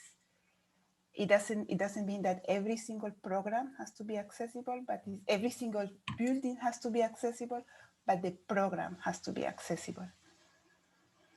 Priority of ensuring program access with a goal of equal participation of people with disabilities. Implementation strategy integrated into town's planning and budgeting. And make sure that all residents, regardless of ability, feel that they know about the transition plan and the improvements and can participate in all that the town of Ashland has to offer. And finally, the Institute for Human-Centered Design, we are home to the New England ADA Center. So through the New England ADA Center, we can provide training on the requirements of the Title II of the ADA. We can also provide trainings on effective communication, which is a key component of Title II. Make sure that communication with people with disabilities is as effective as communication with people without disabilities. And also we can provide plan review of projects in development. If it's a small project, we can just have a phone conversation or something and give advice on that. If it's something that involves more review, we can provide that with as a fee to the town. And thank you. And David and I, we are here to answer any question that you may have. Great, thank you very much. I guess I'm going to start by opening it up to questions to the from the board. And if no one has anything, Brandy, go ahead. First of all, thank you very much for that presentation. It looks like that we have a long way to go as a community to be fully ADA compliant. So it's good to have a full picture of what that looks like. My question is, I know that we went through a public comment period. I'm curious what the feedback was from the public, if you were looking for specific experiences, or if you were looking for the public to rank some of the projects that you had listed, and just sort of what the public feedback had been. Sure, I can speak to that. So the public comment or the public feedback that was requested was very open-ended. So we were looking for people to review the plan, give us their thoughts, if they thought we missed something, if they thought something should be prioritized, so we really did leave it open-ended. We received 2 public comments. One was generally positive, and one I'm actually still working with. It's a representative from the Metro West Center for Independent Living, which is our region's Center for Independent Living. And I'm actually still working with him to, get comments back on the plan. So there could still be a few tweaks in the future. But yeah, so we left it open-ended and we received 2 comments. Okay. And then I just have one other question. So, I know that there's definitely priorities on that list, on the projects that you've outlined for us. I'm wondering if there's potential grants that we could apply for as a community to be able to offset some of the costs, because I'm thinking that there is quite a bit that we would probably want to accomplish. So I was curious as to, from a community standpoint, what the next steps could potentially be. And if Honor or David want to chime with other grants, they can, but I'll just say that we are already taking advantage of some grants. For example, the Complete Streets program works to bring our streets to, one of the aspects of it is increased accessibility. The Massachusetts Office on Disability grant that we received for this plan has another side of grants for implementing projects. So there's money there. And again, it is a big list of projects, but we'll be looking a few years out when we seek to prioritize these projects. We'll be making the transition plan will be spanning a few years to really integrate all of the projects. And I don't know, Anna and David, if you have any other thoughts on grants. No, I think the major grant that Massachusetts has is the one from the Massachusetts Office on Disability, which is the one that provides, yeah.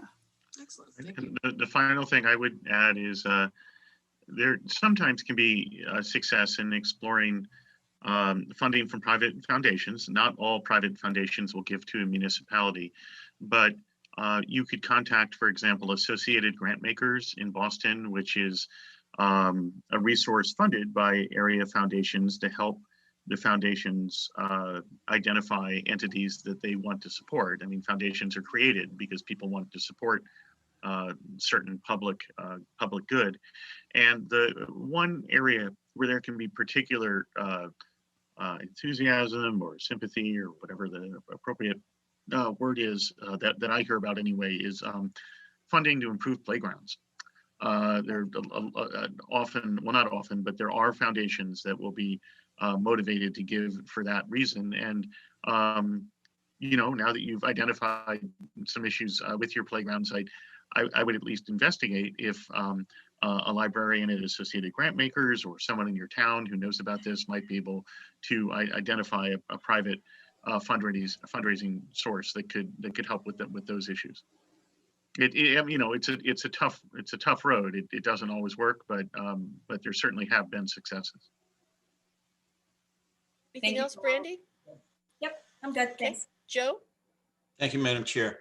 Mr. West and Ms. Julian, thank you for the presentation. Very eye-opening for me. I was a little surprised at the some of the shortcomings that we've had within our community when it comes to Yeah, ADA good point. compliance. I thought we were doing pretty well with it, but I guess I have to say we're under 50%. That's not a good percentage for me anyway. I guess one of the questions that I would have with respect to ADA compliance, some of the pictures that you had taken were from the old high school, which is now the middle school. That building, I mean, I went there and I'm a dinosaur. So I guess my question would be, some of the things that weren't compliant, if I'm under the understanding that if the ADA compliancy was at a specific date time frame and the building was built prior to that, that building may have been grandfathered in. Am I wrong in that assumption or in that How does that work? Yeah. You want me to answer that, David? Someone, please. Well, feel free to jump if I missed anything. The thing is, even if it was built before the ADA, there are the requirements on the Massachusetts codes that comply. And the key thing here for a town is Title II. And the Title II of the ADA is not the building that it has to be accessible, it's the program. So even if the school is not accessible, if you have a student with a disability that you can transfer from the second floor to the first floor, or you can provide the same education in an integrated setting in another location, that's what is key here. So I wouldn't really worry about, unless that's the only middle school that you have, it's more the program that you need to be looking at. Make sure that the program offer is accessible. Regarding the building, even if it was built before the ADA, which before 1991, but which for a city or a municipality should have been since 1992, it was the requirements under the ADA, that under the Massachusetts code that were required. Okay, thank you. David, you have anything to add? No. I think that's that's about it. But as Anna is saying, it's important to look to the program and make the program and services available in the most integrated setting appropriate to the individual. It's not enough in a situation where it's not necessary for some reason to do so, to provide something comparable in an excluded space away from all other students, for example. There can be special programs for people with disabilities. This is something I'm always trying to keep clear in my head. And an example of that is, for example, we'll hear about museums who set up special exhibits where everything can be touched, right? Because most of us think of a museum, you go in, you can't touch anything because, well, you don't want to damage whatever's on display. So you can have a special program of that kind for people with disabilities, but you can't have a program that acts to exclude people with disabilities from equal participation. And that, as Anna was very clearly saying, is why it matters what's going on within the school or the set of schools that students have access to. Thank you, folks. I appreciate the response. And Emma, I'll talk to you a little bit more about this tomorrow, because we'll be sitting at 2 meetings back to back, you and I. So anything that I have additional, I'll talk to you then instead of taking more time up here. Excellent. I'll be happy to hear your thoughts, Joe. Thanks. Thank you, Madam Chair. You're welcome. Rob? Yeah, thanks. Yeah, thanks for that presentation. It was a bit unsettling to see all those kind of bad design things still here with us. And, as you pointed out, the ADA is now almost 30 years old. So I'm just trying to get an idea of some of those facilities, the playgrounds and the buildings that you showed were relatively new, at least to me. By new, I suppose time passes faster than you think. But so I don't, it was good to see that the high school and the town hall at least seem to have some good examples. But I guess my question, and maybe to David and Anna and maybe other folks, what the heck's happening over the last 20 years that we've built all these things and they got some, when you start looking at it with a wheelchair, in retrospect, it's kind of obvious. We rely on consultants, architects, and designers for these projects. It's not like we make them up ourselves. So I don't know if you had any perspective as what the heck's been going on here that we now have all these retroactive improvements we need to make. I've grown up with the ADA. Yeah, it's been around for 30 years. So I don't know, any insight onto that and why I understand the outside the streets because we have trouble, frankly, keeping up, and we have a lot of bad old intersections, but some of these buildings look relatively new. So I don't know if there's any insight to that. And, I guess my final point is thank you for that prioritized listing. As we identify resources, I'm sure this will be helpful in terms of identifying next steps. But I just find that a little unsettling. And if you had any insight, are the standards changed much in the last 5-10 years? What's been going on here? No. As I said at the beginning, the thing is we surveyed for compliance with both the ADA and Massachusetts. So we were looking, many of the buildings, like the playgrounds that David was mentioned, the playgrounds, the ADA allows engineering wood fiber for playgrounds. So if you are in a different state, that will be compliant, that will be fine. Massachusetts doesn't allow that as a compliant surface. So there are things that were made for compliance with the ADA, but here in Massachusetts will not be acceptable because we have the state code that is a little bit more stringent than the ADA. So that was because we were surprised also because the playgrounds were relatively new, but some of the structures look problematic and the lack of access and okay. Well, I would add that, some architects are more knowledgeable and more committed and better at this than others. My understanding, I'm not an architect, my understanding is that there's been more of an emphasis on accessibility in architecture schools in recent years, in part because people think about issues of people wanting to age in place at their homes, and people are becoming more aware, I guess, of accessibility issues generally. And of course, Anna and all of us try to remember that, Rob, you're absolutely right. A lot of the issues relate to wheeled mobility devices, but to also keep in mind the full spectrum of disabilities, cognitive, auditory, visual, and so on and so forth. One thing I know we mentioned previously that I think surprises some people, New England has the highest per capita percentage of seniors in the country, higher than Florida, Arizona, with actually the oldest state per capita in the United States is Maine. Obviously, some people are very fortunate and they age without any disability issues, but many others, that's not their experience. And so I feel like we have an added interest in focusing on that here. But something Anna mentioned might be able to help you going forward, and that's availing yourselves of what we call the plan review services. And that's where you reach out to us or some other skilled entity as early as possible if you're renovating a building or planning a new building. Someone who really understands accessibility can spot things that are either not going to be compliant, or in some cases there are things that are compliant, but we would know from experience, particularly at that stage, without any additional expense, could work much, much better.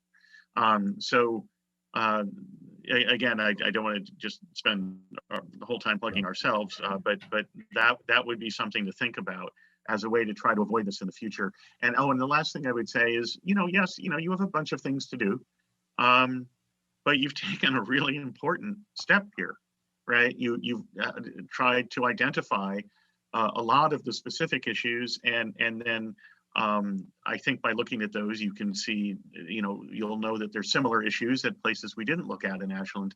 And some of the corrective measures will be little or no cost. Obviously, it's not the case always, but you've taken this step, and now you have the opportunity to correct things And as you do that, I would also encourage you to publicize what you correct, because if you're going to do something good that makes a program, service, or facility work better for people in the town, also don't forget to take credit for it, and be sure that people in the town are aware of it.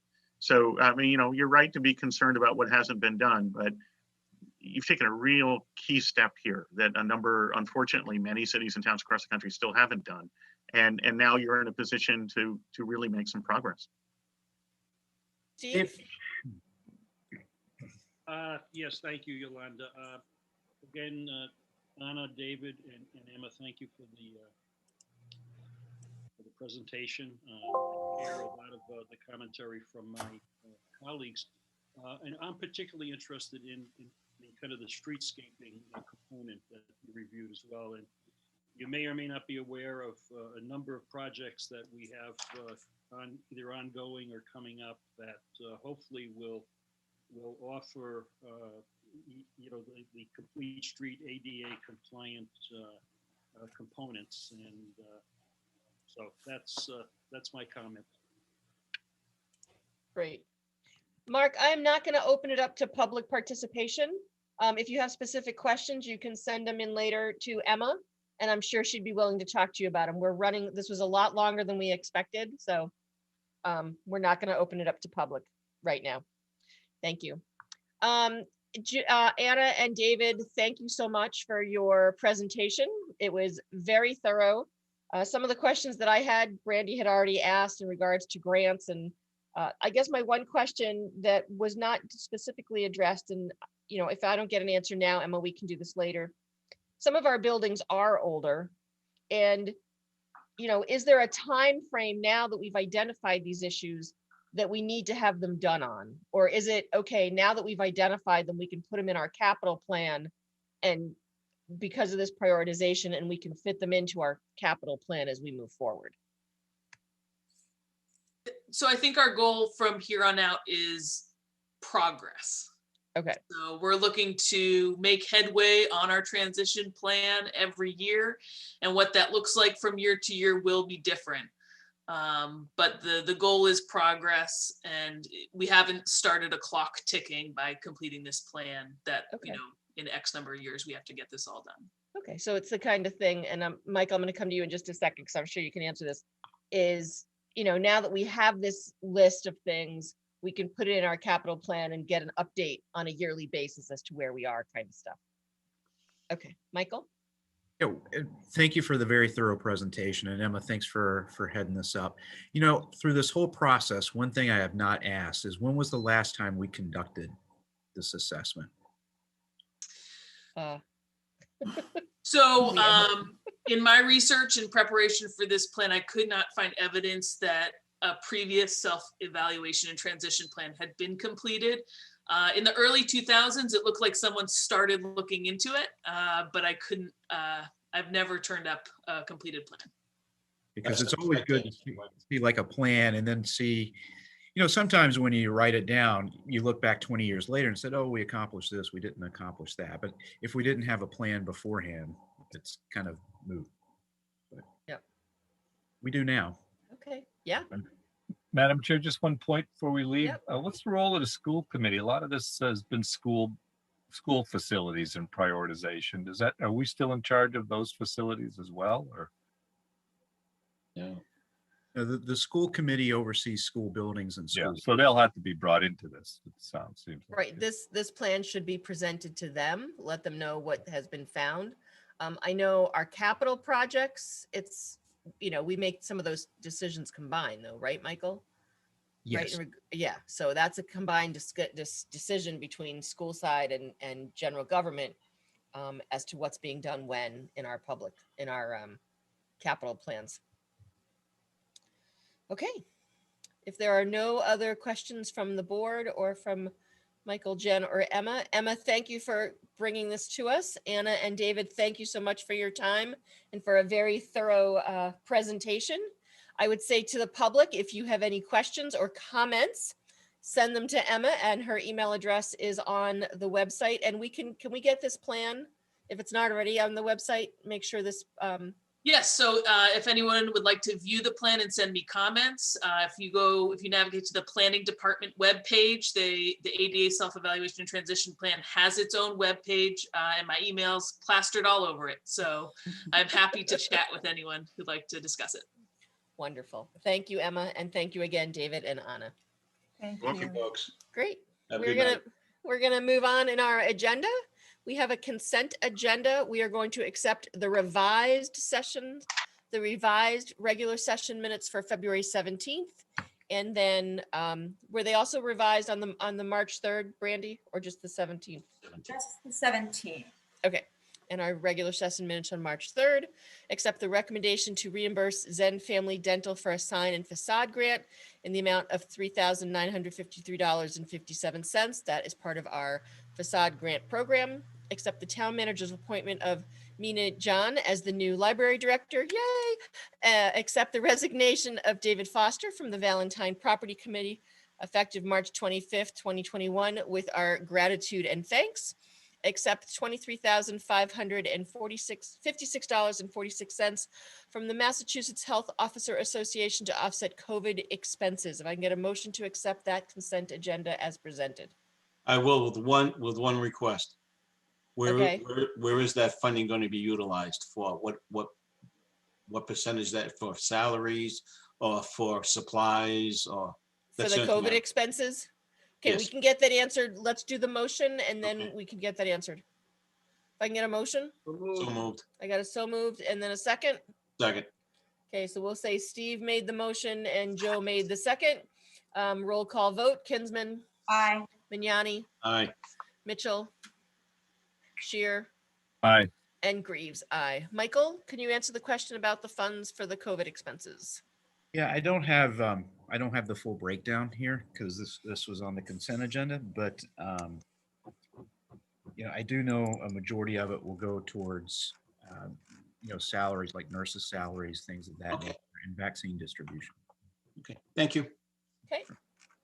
Moving on, old new business, Eversource update. Michael. Yes, so Diane actually brought this up earlier. There will be an evidentiary hearing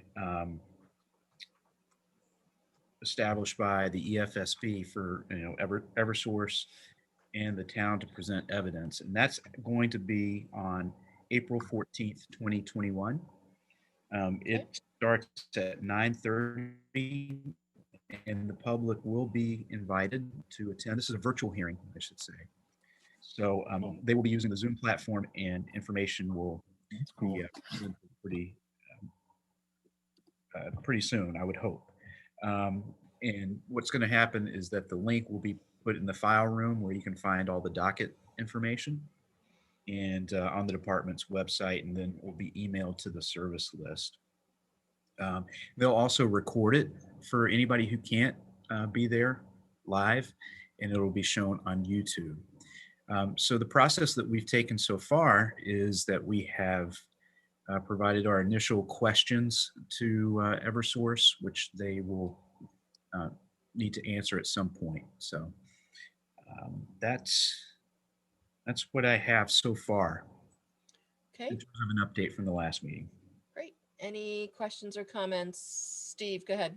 Yeah, I was just going to comment, and really, Diane had mentioned earlier about a lot of activity recently on the docket, and specifically, I did have a chance to review all of it, and specifically, I thought the Lucas Engineering testimony was very, very well done.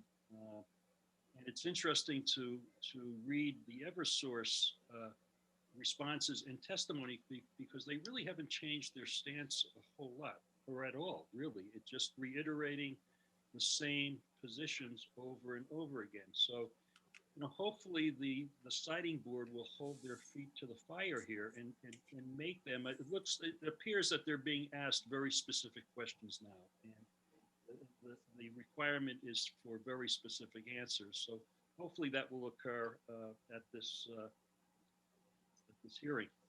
Okay, good. Anybody else? Any comments or questions regarding Eversource? Rob, are you trying to get to your mic or just get the cat off your desk? I'm trying to get the cat off the computer, sorry.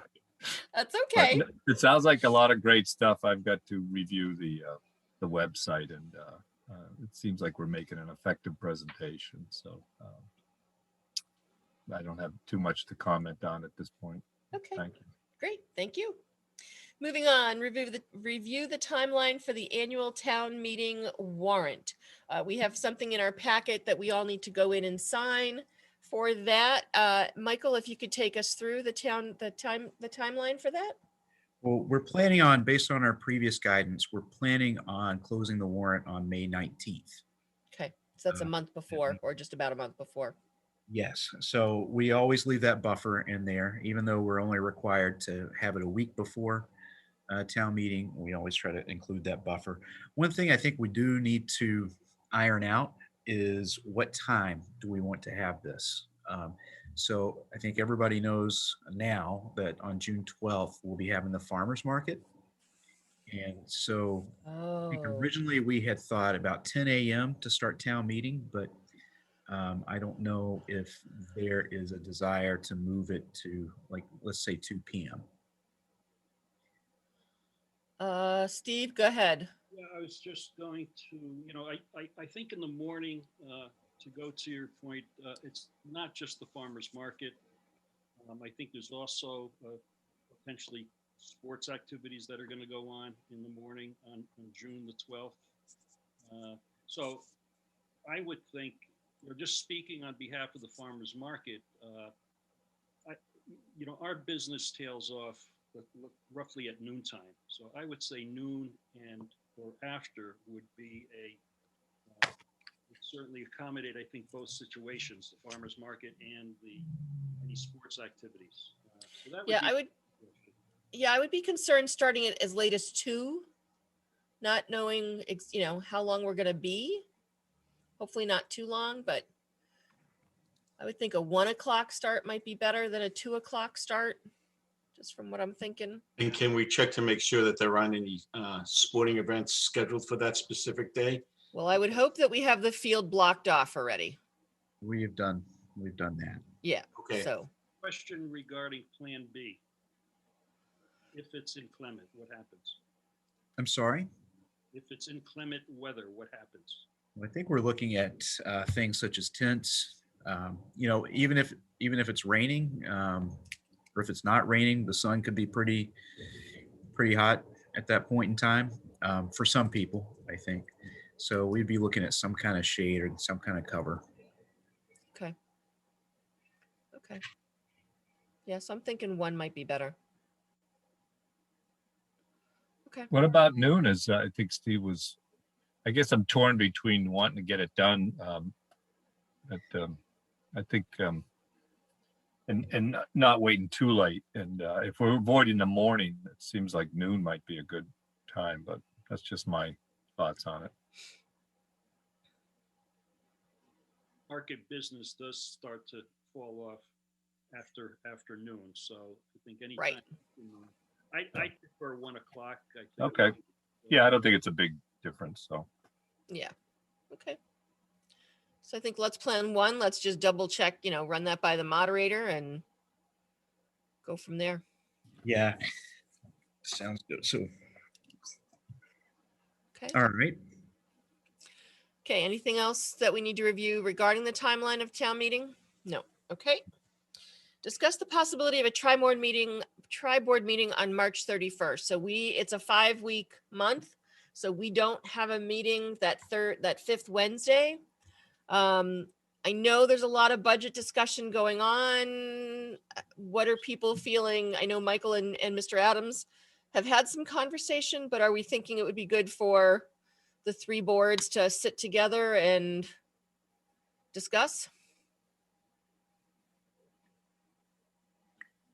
I think it's something that's essential that we should do that. You think that's okay? Rob? Yeah, that's 2 weeks from now, right? Are we going to know much? Are we going to know much? Because one of the things I think we're holding off on is the state aid and the numbers and things like that. I'm just wondering if that's, a good time to do it. That's all. Yeah, I was going to suggest if we do have one, that we wait until we get those American Rescue Plan numbers, because I think we'll need to decide collectively how those funds are going to be spent, because they could, potentially be a lot of money. But then we don't know what kind of limitations that they will have, and we also don't know what kind of timeframes they will have. So that would be my suggestion. I know we've got some preliminary numbers, and I was going to go over that in our budget discussions, but Michael, would that money fall under that policy, 70-30 policy? I don't know, Joe, because we've just got one analysis that says, okay, you're going to get X amount of dollars, but then we don't know if some of that's restricted for, let's just say, school COVID infrastructure.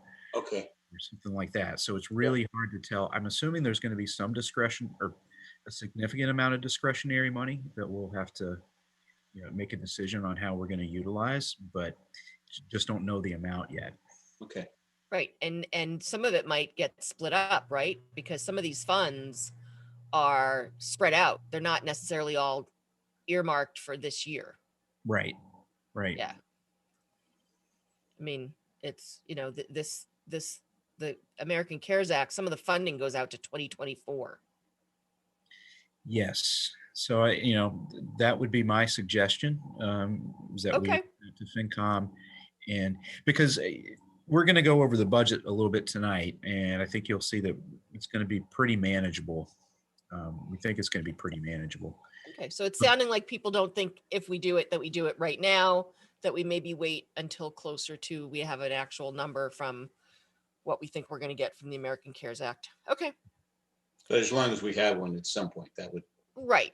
Okay. Yeah, I definitely think we should have one. I think there's some things that I know Michael and Jim have been talking about, but it would be good for us to be in the room with that conversation. Yep.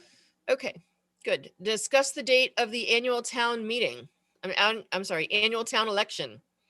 Have we heard anything, Michael, that Tara is looking to do something different, or? No, we have not. We've kind of talked about this and kind of run around it a little bit, but it sounds like everybody is in agreement to keep it at its traditional time, which is that. So it's the third Tuesday in May. Okay. And I had, and the governor had extended the mail-in ballots through the end of June and potentially early voting as well. So I don't know if that's something that has been talked about. I'm sure Tara's aware of any of that information that's out there. And a number of communities have already done their local elections. So, yeah. Okay. Okay, good. So we'll keep that as the third Tuesday in May.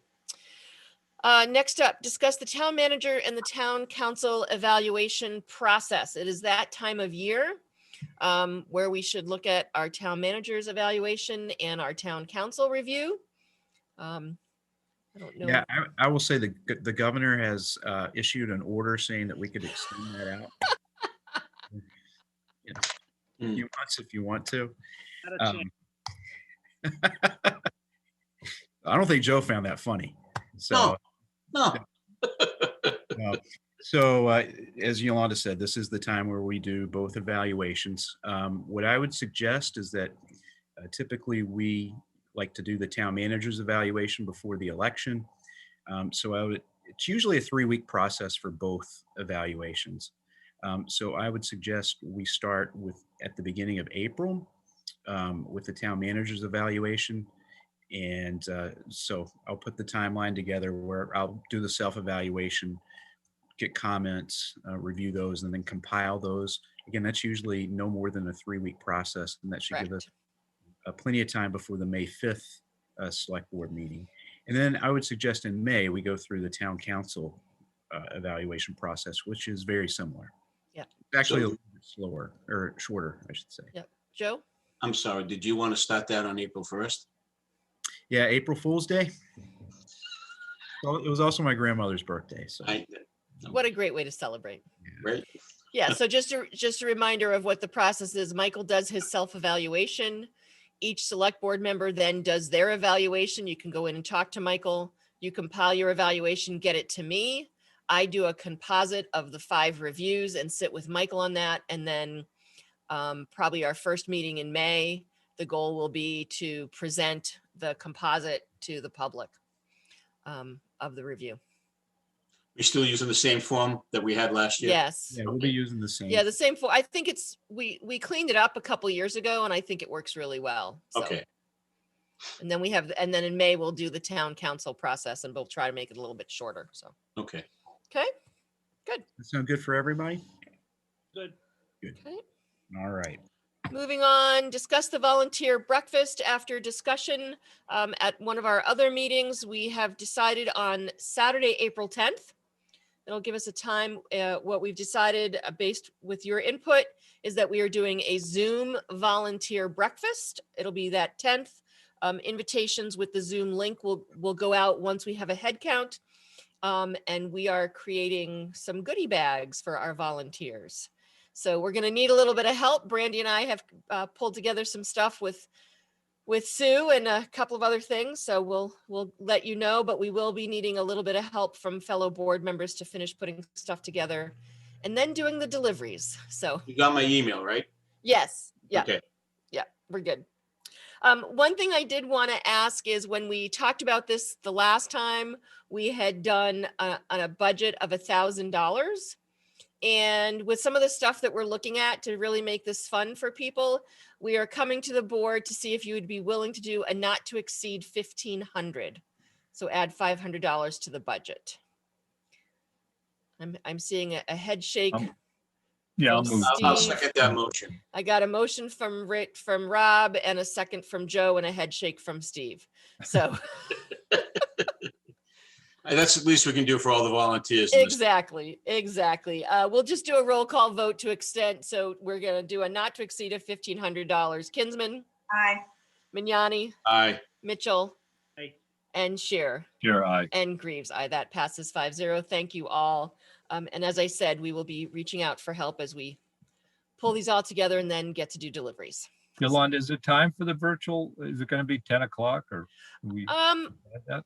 I don't know. We haven't set the time yet. I think, Sure. I don't know. I think it depends. I don't know if it's 10 o'clock is too late on a Saturday morning for the virtual. I mean, we usually would usually do these at 8:30 in the morning, Right, yeah. which yeah, I don't know that we it's need to do it that early, but maybe 9 or 9:30. I don't know. Think about it and we can get that out. Or if people who are volunteers who have been invited in the past kind of want preference. to let us know, you can reach out to myself and let us know a preference. Okay, moving on.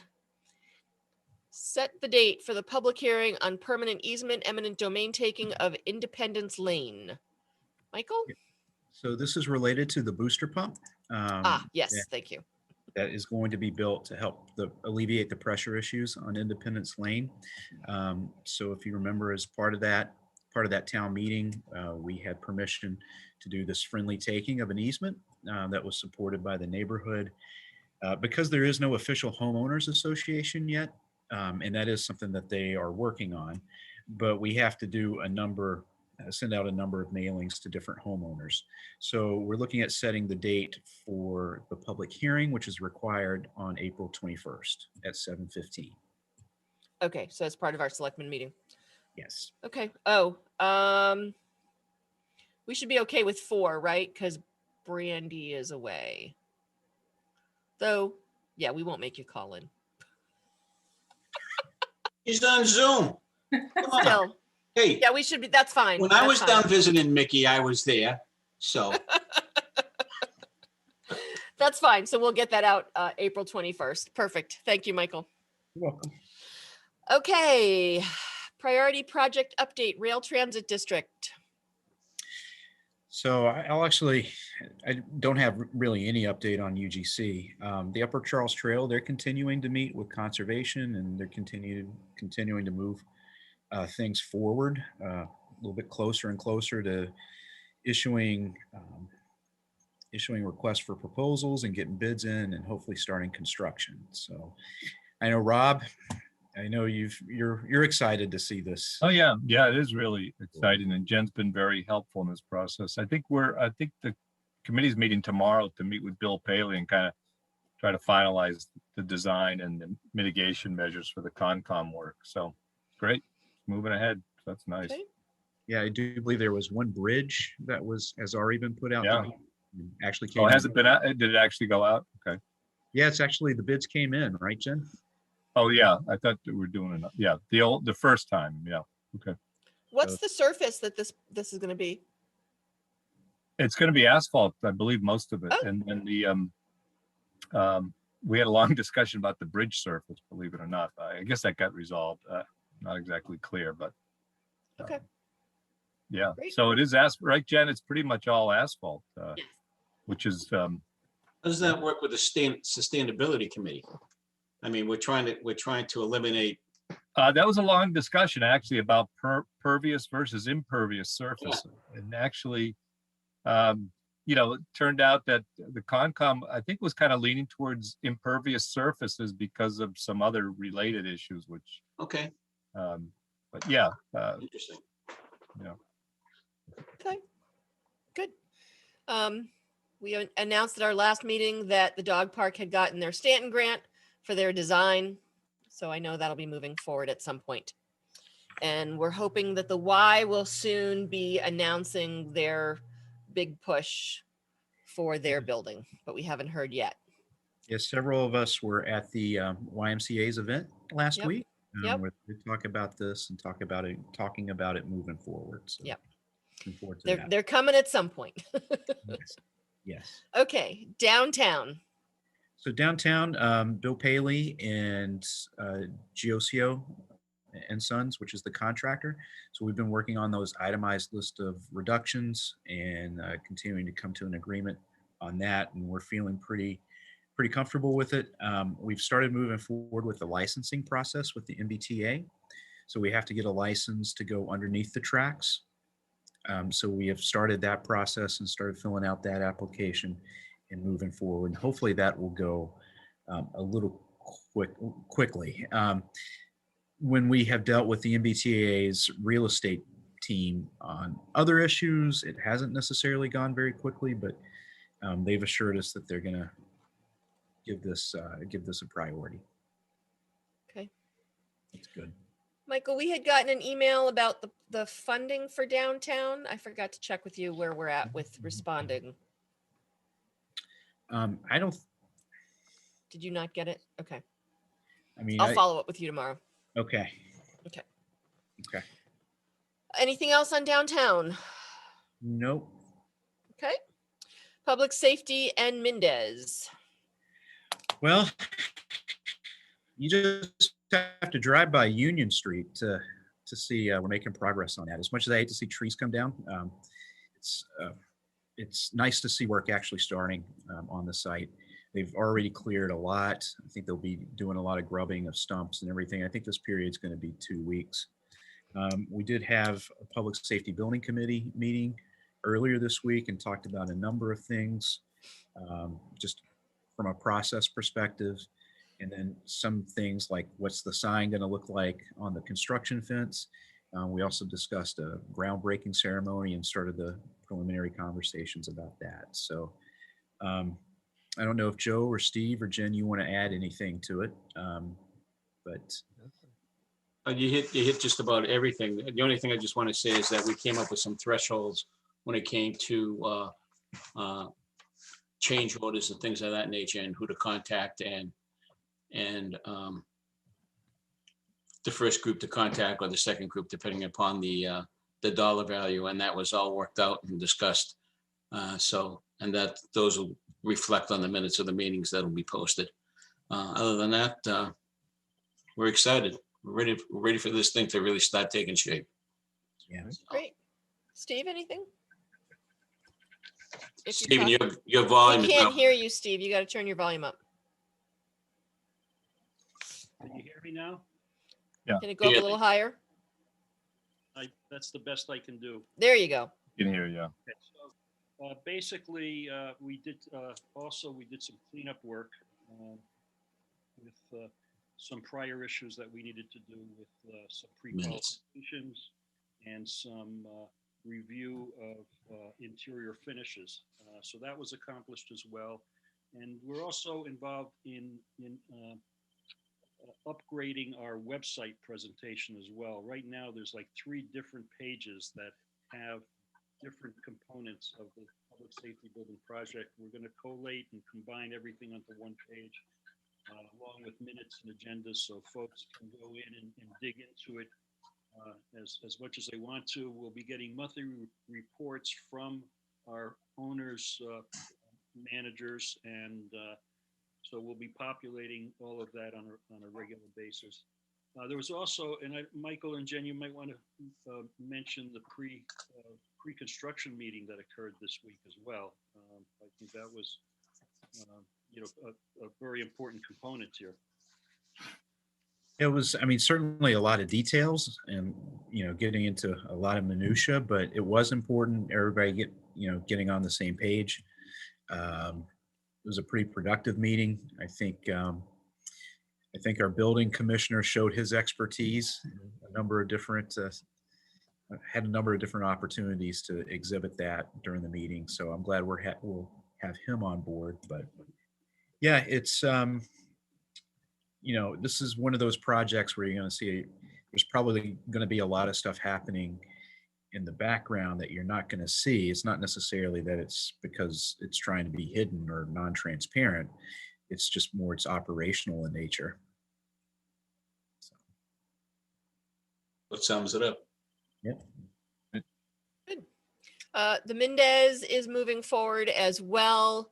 The committee, we looked at some interior plans and space development for music, library, STEAM, and food services back on our meeting on 3/9, trying to get my date straight. They had their walk with conservation to look at wetlands and wetland delineation. During that, a discussion came up about property having been used, CPC funds being used to create or update recreational facilities. And we are working with Lisa Mead. She said she's going to check with DOR in regards to what we need to do there. Based on her review, the term Article 97 land came up. And based on her review, just because you use CPC funds to create or update recreational spaces does not automatically become Article 97 land. So she's working with us on that so we can address that as we need to moving forward. Then we are in the process of picking our CM for the Mendez project. Kathy, is it a question or a comment? Unmute yourself. Unmute yourself. Unmute. There you go. Comment. Okay. You had said that it's not Article 97 because of CPC. That is not why it is Article 97. The reason it's Article 97 is that we have deemed it to be recreational and parkland and fields. And because of that and the fact that we rent them publicly, they are now Article 97. So Lisa needs to look a little deeper, please. Lisa has been we had a long conversation and she's going to be following up with DOR for us. So okay, we will make sure that we have it resolved correctly. Right, because it seems that we're not necessarily as a town doing our due diligence on some of these projects. Okay, like I said, we will make sure we do. So, okay. Madam Chair, just a question. DOR, Department of Revenue, what's their role in this? Because of how things were funded, they have a say. Okay. Okay. Thank you. Yeah. I mean, they're heavily involved in the CPC funding Oh, and how I forgot it's used. Division of Local Services. Yeah. Okay. Yeah. Yeah. Okay. So that's the Mendez update. Moving back to our agenda. Nothing else for public safety or Mendez, Warren District, and Valentine. Michael. So for the Valentine estate, we're hoping to have a meeting a week from tomorrow to discuss an initial recommendation to the select board. I think the committee might be meeting tomorrow just to clean up some minutes and maybe elect some new officers, although a couple of committee members can't be there tomorrow. So I don't know if they'll try to move forward with that, but I think that's important. Lisa is still continuing to work on her legal opinion and consultation with DOR, the Department of Revenue, on that. The Warren District. So we Mike, at one point, who's the chair? Who's the current chair now? Well, it's David right now. I see. But David, David will be. Sure. Okay.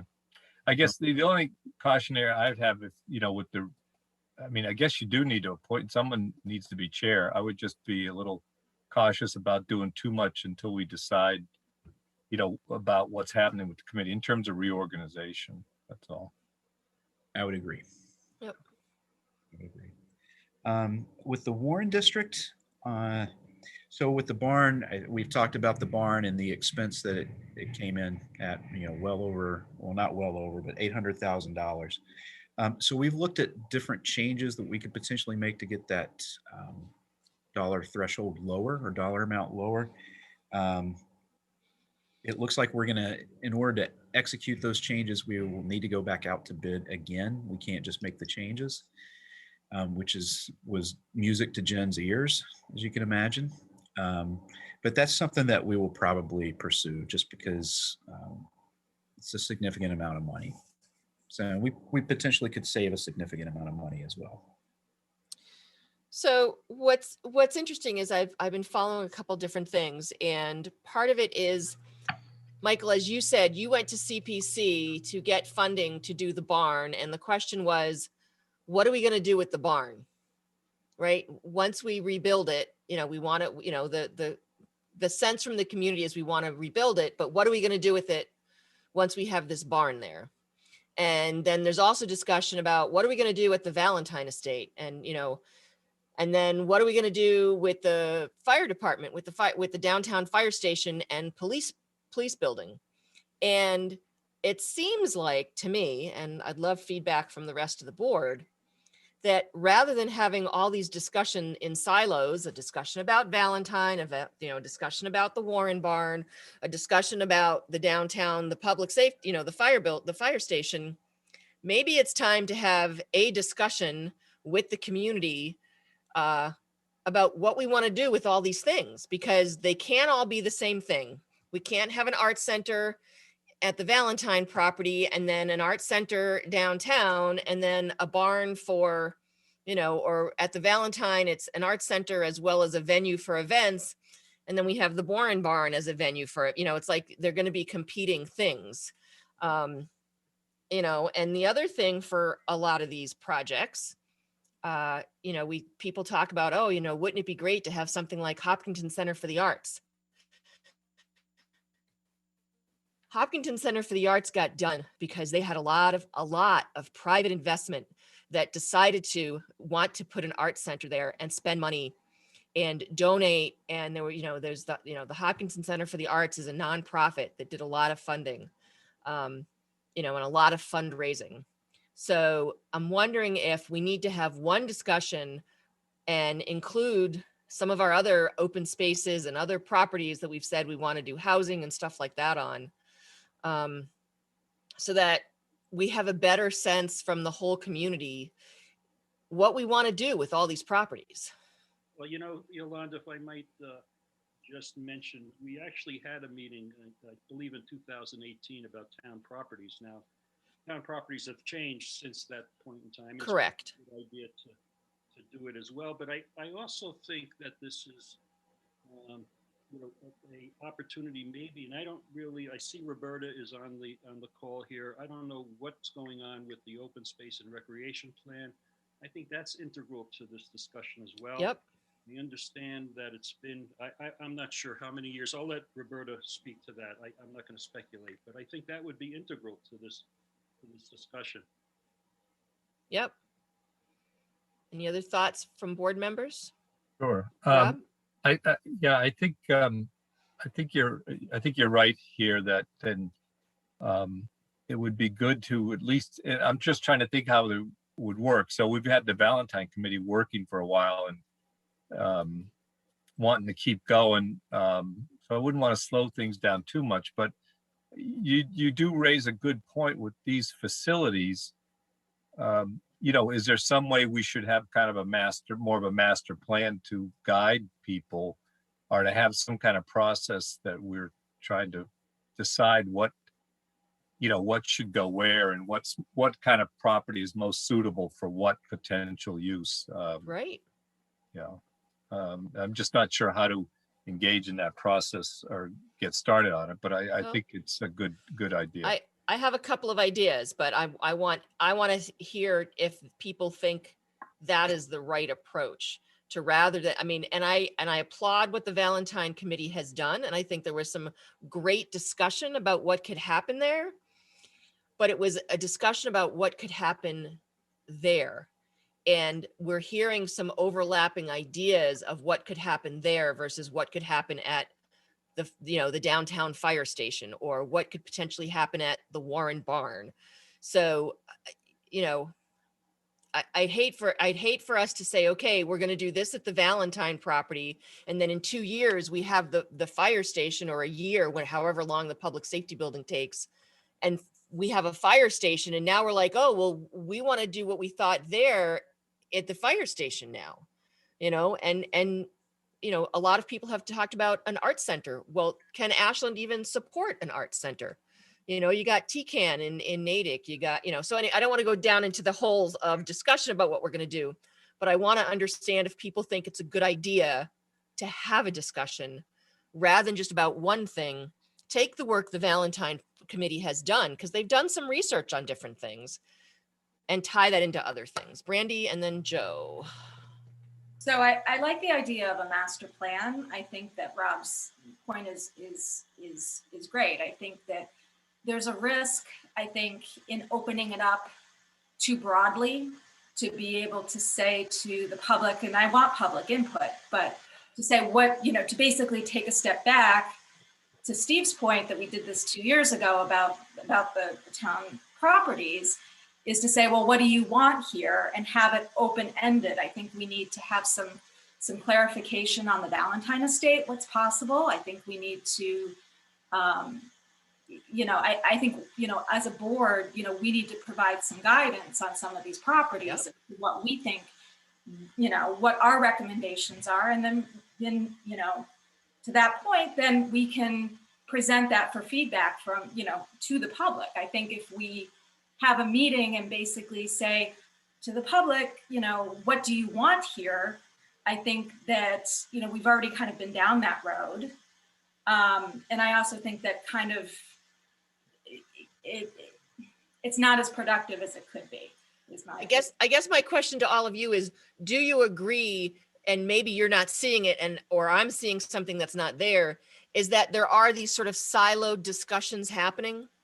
Are you seeing that? I mean, I'm seeing that we're having a discussion about the Valentine estate, and now that the fire station is going to be available, we're starting a discussion there.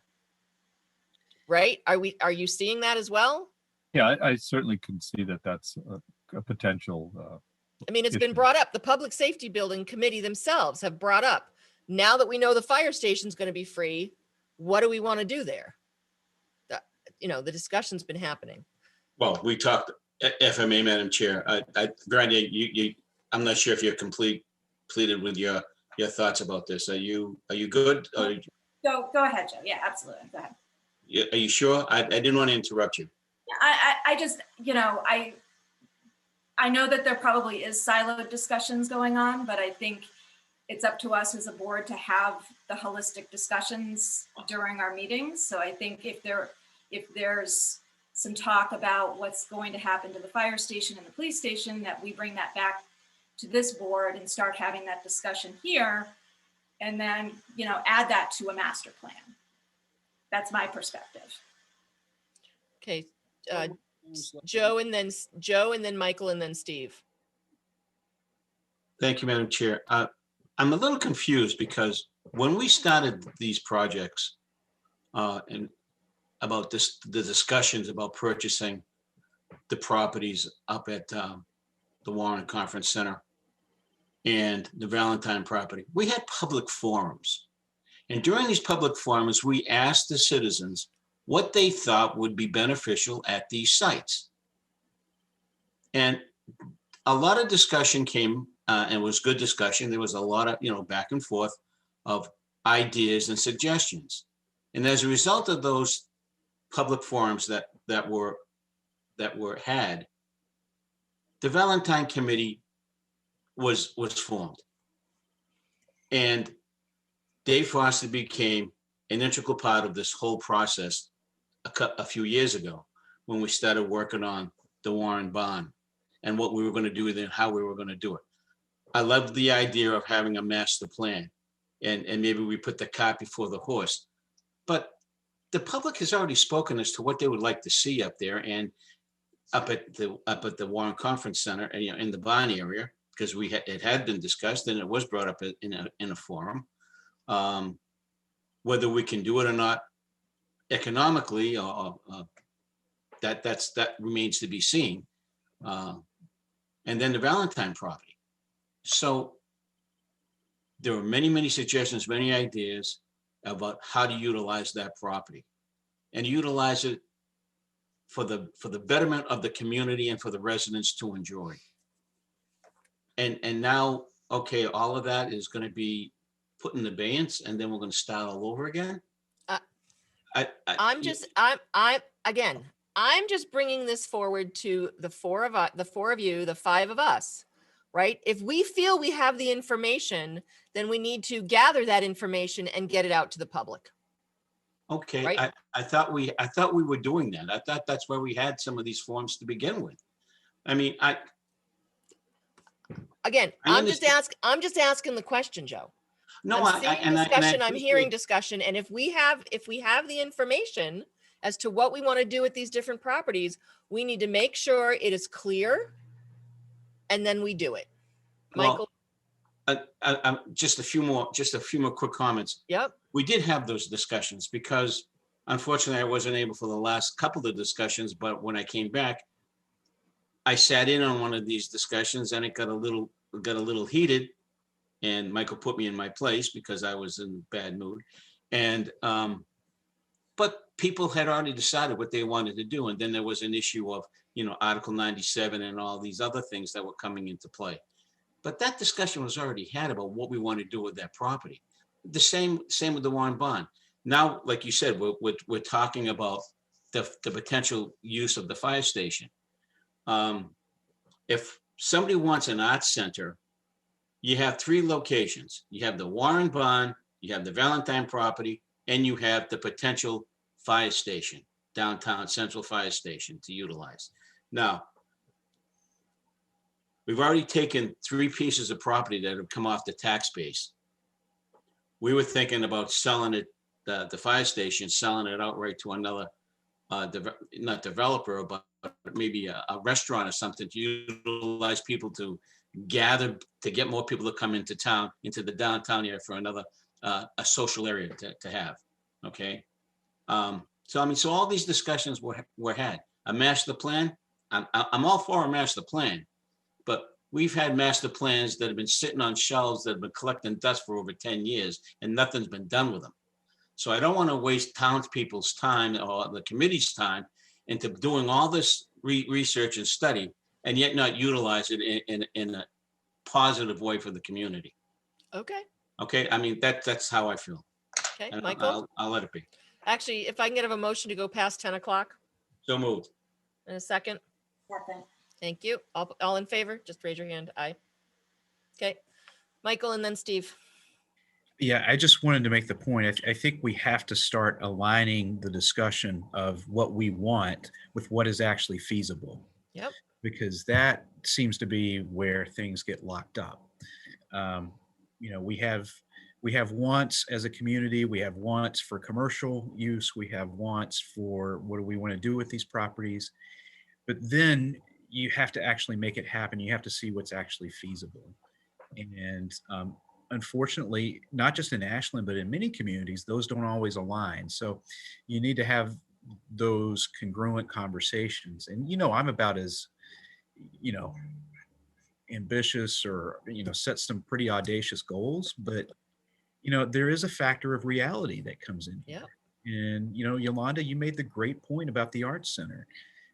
We have three within the area. One is not doing very well. at all. Hopkinton, I think, is doing much better, but Hopkinton benefited from so it was $2.5 million. They had $1 million already accrued through many years in an endowment that was given to them to help make up that $2.5 million. They did it without prevailing wage, and they did another $2.5 million of in-kind work, or they had about $2.5 million. So I actually received a great email from an architect in town, Mrs. Oman. I hope I got her name right. But Looks like she might be on. Oh, Amy, I hope I got your name right. But she had a whole list of other properties or in other towns across Massachusetts that have been restored and adaptive reuse, and it's just mind-boggling what the expense is. Yep. I think to Michael's Hold on, Rob. point- Hold on, Rob. Okay, Steve. sure. I'm doing a lot of talking, so. Thanks, Yolanda. Yep. So, I do agree to a degree with Joe in terms of the feedback that we have gotten from the community. In 2019, we had that Valentine Forum. I think we had a pretty extensive and broad list of potential uses and interests that the community had. So I think that's a starting point. But I think for me, to go to Michael's point about what's feasible, I think we need to determine what is also legally feasible here as well. And that's why we're waiting for town council to provide us with a legal analysis here. Yep. So that, hopefully we can construct a restrictions that reflect the broadest potential use of this property, reflects the desire of the community.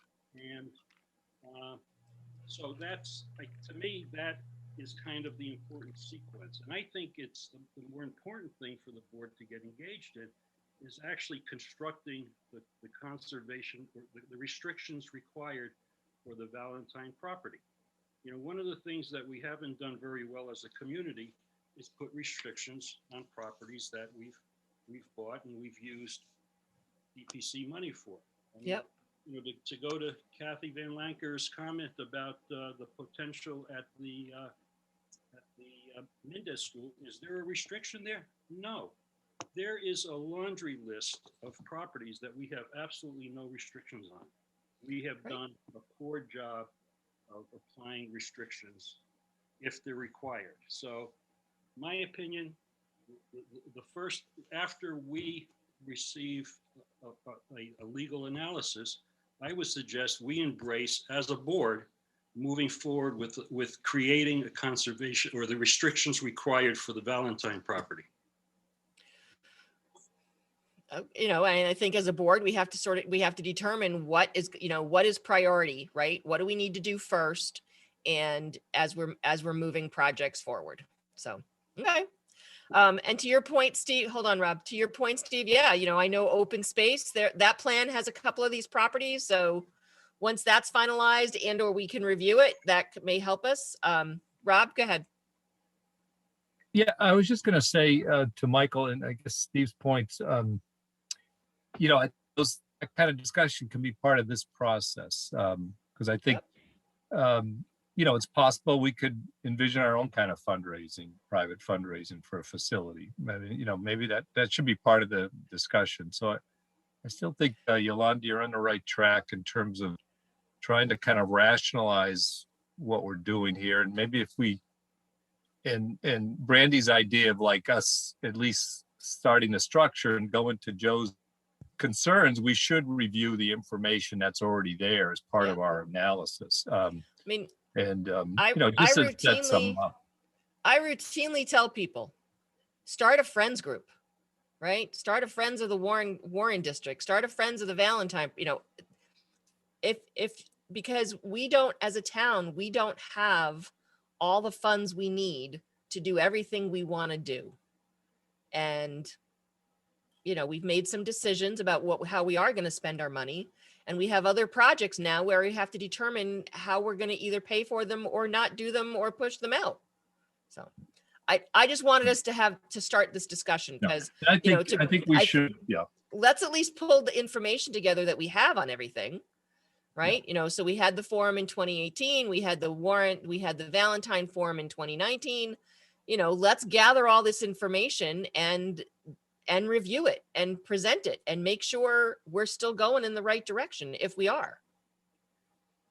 So, And then I would just add, and meanwhile, to Steve's point about the conservation, we do need to keep moving with Yep. that. And hopefully we'll get some, we'll have some clarification of the legal situation at the Valentine estate, and that will help inform the process. Yep. Okay. Barbie and Kathy, is it quick? Barbie, go first. If it's quick, I'm going to let you. Otherwise, you're going to have to come back at another meeting because we have a few more things to go over. Okay, first of all, met two people as being open space. So I think that might have gotten a little bit lost with the idea of trying to do something that we're not sure we can legally do.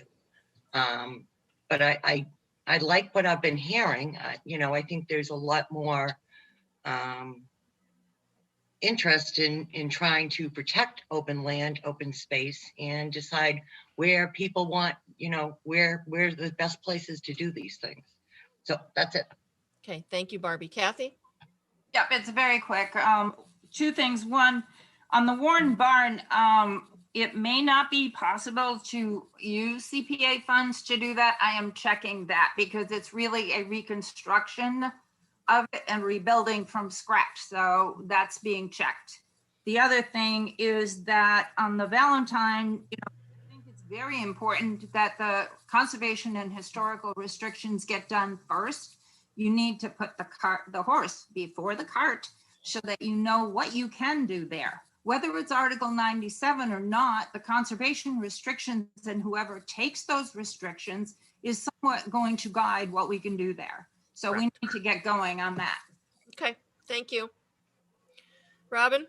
Yolanda, quick, I would suggest that the town may consider hiring a project manager to run put all these things together, because a talented project manager could take the Girl Scout camp, Warren Woods, Valentine Estate, and figure out what they could do with that. Just a suggestion. Okay, thank you. And my only suggestion is that the select board really needs to negotiate these restrictive covenants at this point in time. It's been a long time coming, and I think that has to be on the front burner for everyone to do, especially if you want to deal with what the town may want to do with these projects. Okay, thank you. And on another note, happy Valentine's Day. No. You mean happy St. Patrick's St. Day? Patrick's Day, sorry. You're only a month late, Robin. Yeah, right. Great. Okay. Thank you all for that conversation. I appreciate it. We'll move some stuff forward. Last thing on our priority project update, Route 126. We've seen some progress there with some clearing and things. Michael, we had Doug on earlier, but I think we lost him. Yeah, that was really it. They've done a little bit more clearing, especially around the Algonquin Trail intersection. They're going to do the realignment. We're still trying to get from the state a more detailed construction schedule. Great. So that we can get that out to people, you know, not just for ourselves, but that we can get it out to the residents and business owners on that quarter as well, because it can be frustrating even in the best of circumstances. You know, we're still utilizing a lot of details, a lot of officers for details, still utilizing, well, we haven't had to utilize them a lot, but our water and sewer personnel is part of it. But batten down the hatches. It's going to be a long project. I'm available. It's going to be worthwhile though in the end. So you want to work details? 34 years experience. I'm available. Okay. Can I ask First you got to get clearance from your doctor, Joe. 2 weeks. From Donna. Now she'll throw me out. Are you kidding me? Rob, go ahead. Yeah, just a question to Michael, or just a thought. So, you know, as the work began, we were all kind of starting to hear comments from people about the project and questions. Some dated back to decisions that have been kind of discussed and made years ago. I just, now that we have Ashley working on communication, have we been successful in kind of letting people know or giving people background who are kind of newly interested as to what's happened in the past and why and who's done what? And, there's the intersection of Algonquin Trail, and then there's the roundabout and the street lights and all that kind of stuff. I'm just wondering, have we been successful in communicating things, or should we think about maybe putting out some background information for people, maybe lessen the Facebook comments or, that kind of thing? Yeah, I think so. We've set up our own dedicated, outreach for the 126 project and the downtown project. Yeah. I've actually received some pretty good feedback on the updates we've been putting out, even today from the seniors, which is a tough group to get information to because we are in such a digital age and they're still, really kind of more in the paper and black and white age. They were complimentary today about the outreach that we've been doing. What we also try to do, Rob, in those same communications is refer people back to the project page where they can find the information and the plans and things of that nature. Good. Steve? Rob, to go to your point, and I agree with it. I think it's important because we realize that people come into these projects at different phases and aren't necessarily know the backstory.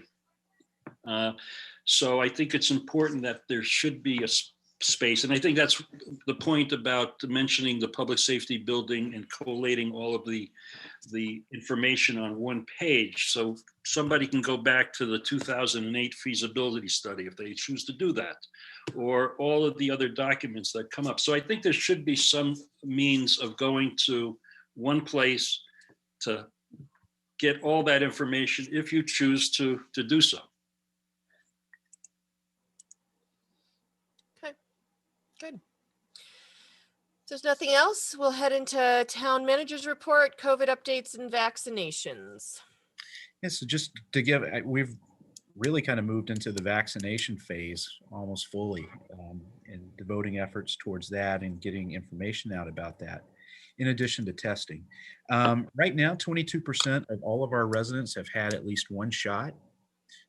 So almost a quarter of our residents, 56% of our residents 65 and older have had at least one shot. So we're making progress.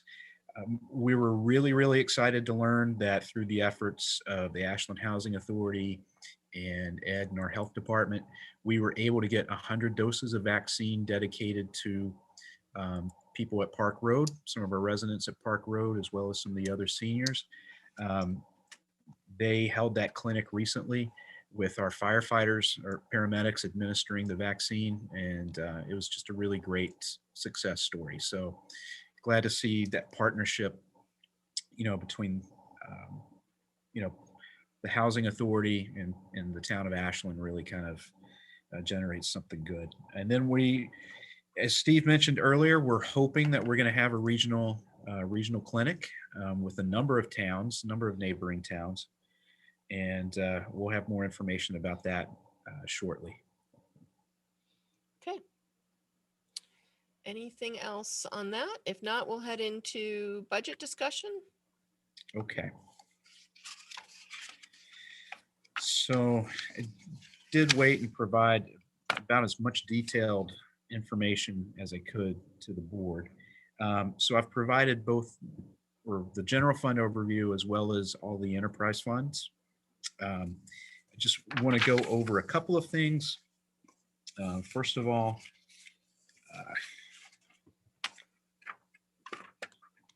just looking at the general fund and the revenue, you will see that I am proposing that we reduce our reliance on the stabilization fund from 1.4 million to 900,000.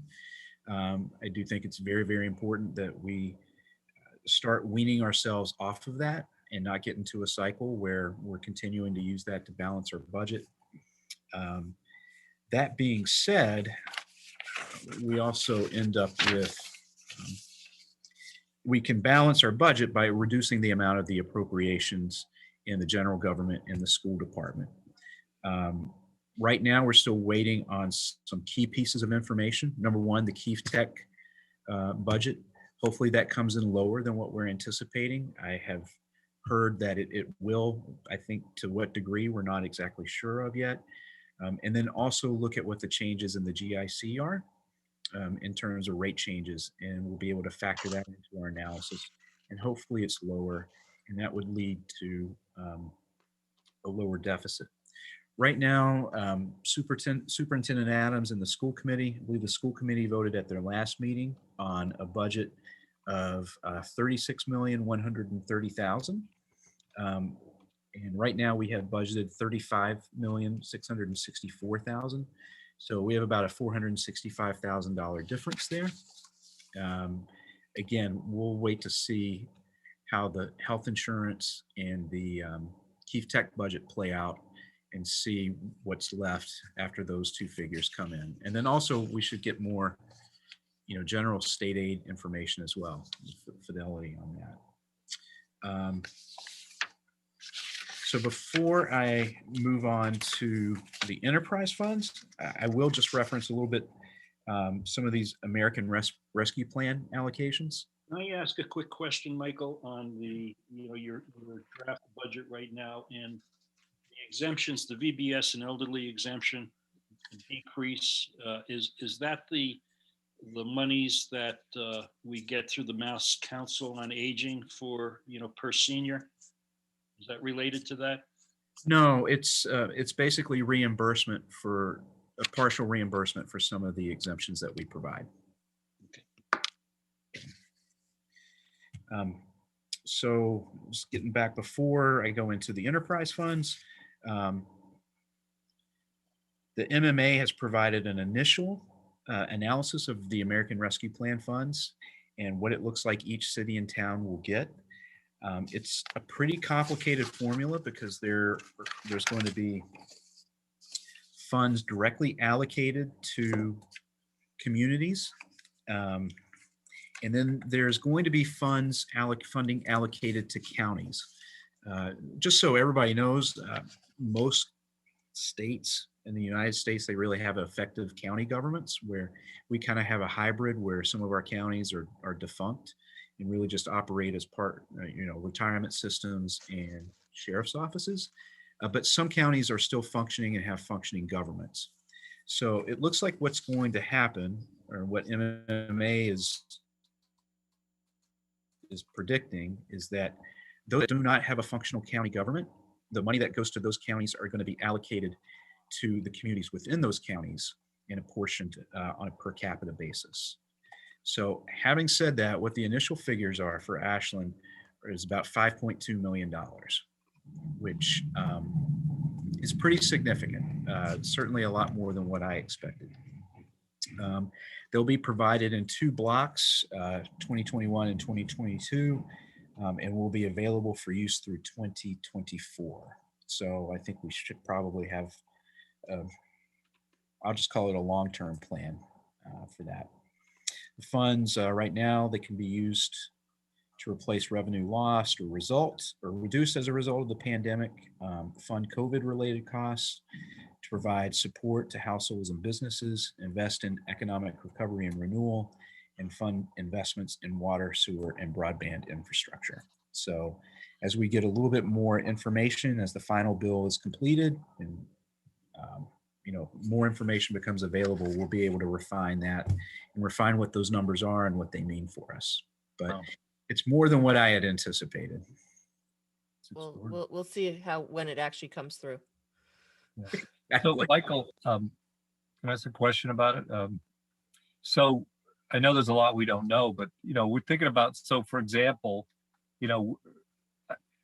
infrastructure, special projects, open space, Upper Charles Trail, ADA improvements. I had to throw in that for Yeah, I Joe, had to. but, Yeah, I had to. But like there's all of a sudden we've got these potential funds for all these projects, developing performing arts center, the Valentine Estate, all these kinds of things. All of a sudden, how how do, what's our thinking on this? You think a lot of this will be eligible for this kind of thing? And, how do we start thinking about this? Well, I think we have to see what the limitations are and if it applies to all $5.2 million or just blocks. So for example, if the infrastructure investments are only going to be limited to a certain amount of funds or percentage of funds, I think we have to learn what those limitations are before we can develop a plan. But that's what I was talking about when I was talking about a tri-board meeting, maybe to talk how we move forward with these. Well, and I also think some of them were like specific, like it was for specific programs. If you went into it, it said, for certain higher education, for regular education, for, even the stuff that's coming specifically to the town. I think there's going to be some real restrictions and rules as to what we, it's not just here's a blank check of $5.2 million. And the other thing I think we want to be careful of is to make sure that we're doing projects, not people, that we're then going to have to continue to pay for capital once we lose these funds. Is this on the MMA website now? This kind of it is, Rob. It should be on there. Yeah. Steve?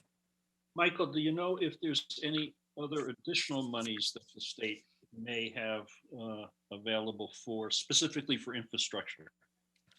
Not that I have been made aware of, but I will say as part of, I was going to add this to the last part of this discussion. I did receive a request from Representative Lewis if there were any projects that we would like to potentially see inserted as part of the budget process, to let him know soon. So if you have any ideas about that, if you could please email them to me, I'd appreciate it.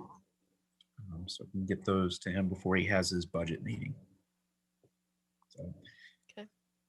But I do not know of any other things, Steve, coming through the state. Okay, thank you. Questions or comments on the budget and the CARES Act money? Okay. Enterprise fund, Michael? Great Yes. news, I'll say that. So, yeah. Yeah, hopefully it all comes through. So our water and sewer enterprise funds seem to be in pretty good shape. The only thing we're looking at now is if we needed to add a couple of personnel, and if that would result in a rate increase. And if so, what that rate increase would be. We haven't increased rates in 3 years, I believe, for water, and 4 years for sewer. It might be vice versa. So, knowing some of the things that are coming online and some of the work that we have to do, we're taking a look at that and see if it would need any kind of rate increase. So Michael, on the budget, there is a big jump from fiscal year 21 to fiscal year 22 under the water enterprise fund for permanent positions. Have you already put them in there for discussion, or are those, or is that something else? No, I'll have to go back and look at what that exactly is. It should not have included any additional. Okay, because it's a big increase from fiscal 21 to fiscal 22. Yeah. Just on that line item. So, okay. That's 62,000, I believe. Yes. So there's that, and then the same thing with the sewer fund. Again, I kind of rolled both of those in. Solid waste is one that we got. I think we got a little bit of work to do on. Dave Miller and Doug and Brittany and I have been working on this. So our rubbish fees, the bag fees are starting to go down a little bit. They've actually dropped quite a bit since FY19, which isn't really shown on this sheet. And then the collection fees are at around 735,000 compared to 750. Our trash removal costs have gone higher per our contract, and recycling costs, of course, have gone higher too. So we're still at a place where we're tapping into retained earnings to balance the budget. I'm looking at a couple of different scenarios here. I looked at our contract, and DEP actually says we have one of the best contracts we pay about $60 per ton, and other communities are paying about 80 or more for a ton. I'm still going to look at the potential for, any kind of changes in that contract. I know, Rob, you're always keen on solid waste contract, but looking at that, or Brittany is actually looking at increasing the rate as well. So the standalone rate, not the bag fees, I think. So the fee that we pay on a quarterly basis? Yes, it's the one that's around 150 Yeah. non-senior households. We haven't increased it in a while. In fact, we actually decreased it the last time by a few bucks. So what's the status of the recycling market now? Is there any? It's just as bad, Rob, if not worse, in terms of the cost to recycle. It's unfortunate. You get punished for doing a good deed, but it's all about the contamination issue, of course. Well, we got to stop in the manufacturing process. We have to manufacture things that are easier to recycle, really. Yeah, and things that you sometimes think are recyclable really aren't. No. Moving on to the Fields Enterprise budget. This is one that's going to need some work too. Things were,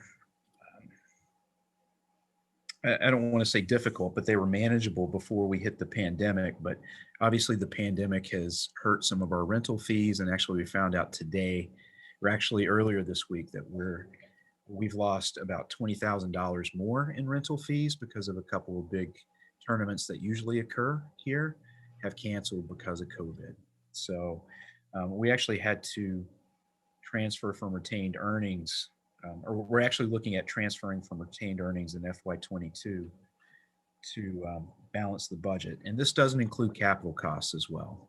So one of the things we're needing to do is, and we are in conversations with the school department and Jim Adams and Steve Marks and Doug Small. We've been working on a lot of that. Hey, Mike. Yeah. Some of that CARES money that is earmarked for the town, could some of those fundings be utilized as a result for the Field Enterprise Fund because it's COVID-related lack of funding? It could. Yeah, it's definitely something that we would look at. We've got to figure out, I think, a bigger structural issue. Yeah. When this enterprise fund was presented, it was okay. I think the plan was that Ashland was going to be, I don't want to say the mecca of field rentals, but that we were going to kind of be a destination for that.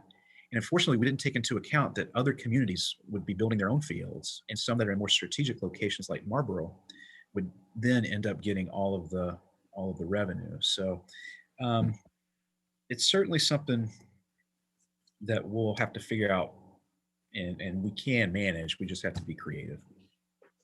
Dave, go ahead.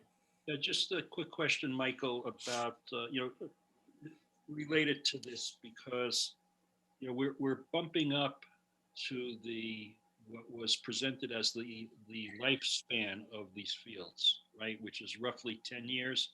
So are we doing or planning to do an analysis of the status of the conditions? Yeah, Doug has actually, he and Steve Marks have completed a pretty extensive capital list for the fields that includes that type of analysis as well. So we're working on that. Okay, thank you. And I would think COVID is helping in that respect, Steve, because the fields aren't being utilized as much as they would have been if the schools were in full function and all the activities were, at their peak. And right now, there's really not much going on. Actually, there's a fair amount going on right now. Well, now, but I mean, over the last year or so, there really was. Yeah. We gained a year, but right, we're coming up against that lifespan. Right. Yeah. I thought the lifespan was 15 to 20 on these fields. No, I recall it was around 10, maybe a little bit more. That's what I remember. Yeah, it was 10, Yolanda. Okay. The only thing can I just add something? I hope ahead. that we can kind of use this potential new funds to look at the enterprise funds and maybe not raising fees, or, because, people are, COVID's affected people's pocketbook, and maybe we can use some of this for infrastructure and capital relief, and don't have to maybe raise rates that we would otherwise have to raise. At least that would be my hope for this. Right. Okay. Okay, and then the last two, the cable access fund. Actually, I'm going to have more about that a little bit later, Okay.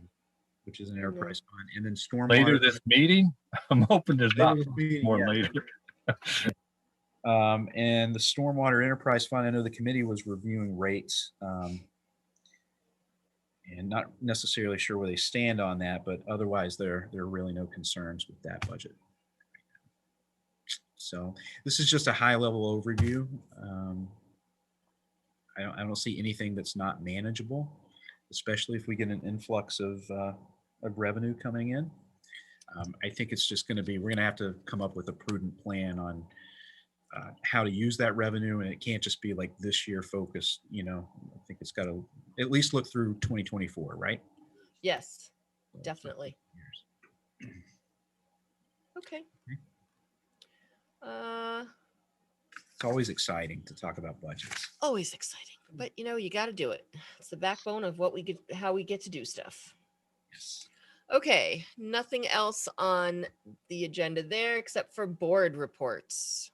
Oh, I just had one more thing, Yolanda, I think that was on there. Oh, the cable renewal process? Yeah, so we're starting that process now. I've retained Bill August, who worked with us before. As part of that, the initial stage is the ascertainment phase. We start learning about the needs of the community. As part of that, we'll need to have a public hearing on May 5th, at the May 5th meeting. Okay. So we'll add that to the agenda and make sure people are aware of that, and then they can provide input. We'll get input from a variety of sources. Okay. Okay. Thank you. That's it. Board reports. I forget where I started last meeting. We're going to start in the middle. Steve. All right. Well, first of all, I want to recognize the passing of Dick Hoyt. He certainly an icon in the marathon and running community, and being a host community. We've seen Dick and his son Rick over so many years, and he hasn't been well for a number of years. 80 years old, but just iconic athlete in Massachusetts and in Boston, and just a great story. And always very active with the Y programs as well. So just sorry to hear about the passing of Dick Hoyt. Can I just add something, Steve? Thanks for bringing that up. People may not know Dick Hoyt was participating in one of our Ashland Lions triathlons, and he towed his son in a raft in the lake swim, which is a 1 mile swim. Wow. So besides, I think they did something like 34 Bostons, but I just an unimaginable number of marathons. But they did Ironman triathlons. Yeah. It's Ironman. Wow. Yeah. So I guess another negative comment is the Natick Community Organic Farm had a tragic burning of their historic barn, and the loss of some farm animals, and just a really unfortunate situation. Michael, I think you have some connection to the farm. Just because it's a farm, Steve, what are you trying to say? No, actually, it's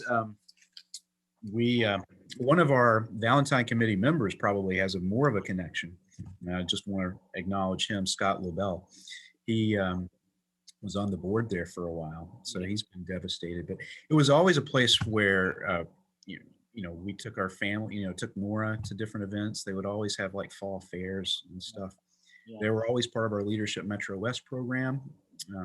those of you that's gone through that. Yeah, it's very, very tragic. Do any of you remember Randy Gruber? Yes, yes. I remember the name. Yeah, I know Randy, yeah. Yeah, and they moved to Natick, and he was Yes. active. I don't know if he still is, but he was active with the community farm. Oh, interesting, yeah. They'll email him. Yeah, but I did attend this past week the Mass, and I don't know if they changed their name from Selectmen's Association to Select Board Association yet, but they had I think they did. Yeah, I think so. They did a Zoom meeting this week on civic discourse. And the presenter was Jeff Nutting, who was the former town administrator in Franklin. And it was really interesting. And he talked about a lot of different things. And, it's interesting how fortunate we are as a board and as a community, because we really don't have the discourse issues that many other communities face, either within a board when you have a dysfunctional board. Now, some residents may feel we're dysfunctional, but I think as we interact with each other, I would hardly describe our interactions in that way. And so I think we're fortunate, but many boards aren't wired that way. But he talked about that. He talked about and then engagement with citizens and so on. And I think again we're very fortunate that I think I don't think we ever really have any issues with disrespectful exchanges with citizens and so on. And but it was interesting to hear kind of a different slice of what happens out there. So that was very interesting. And then was it last night or the night before we attended? I know Rob and Michael and I attended the Sustainability Committee meeting, which I thought was very, Yeah, very Monday, yeah. Was it what day? It was Monday, right? Monday. Wow, boy. But they had a presentation. They had invited the sustainability director from Natick to do a presentation. Very, very well done, specifically about net zero and their net zero plans and their analysis and so on. And Rob, jump in on this. I'm sure you found it very, very interesting. Yeah, and they're moving, I don't know how much else you want to say about it, but one of the things they did ask us, and I gave my opinion, they got all these different projects going on, and Ash asked, or at least our thoughts about the plan itself. And I, speaking for myself, told them I thought they should put together the plan and bring it forward. Even if they can't do everything specifically, at least have a guiding document. And so I think it's very important. I mean, they talked about a ton of different things. There's a lot going on. But I think that's what they're going to try to do. I would agree with you, Rob. I think right now they're collecting data to support the plan. But I agree. I think that would be the obvious next step here. So last on my report is just best wishes to our first responders, our frontline healthcare workers and nurses, our town staff and departments. So thank you. You're welcome. Joe. Thank you, Madam Chair. Real brief. I'll be attending tomorrow, as a matter of fact, the Housing Development Focus Group for the Housing Production Plan. We'll be meeting 5 to 6:30 tomorrow afternoon.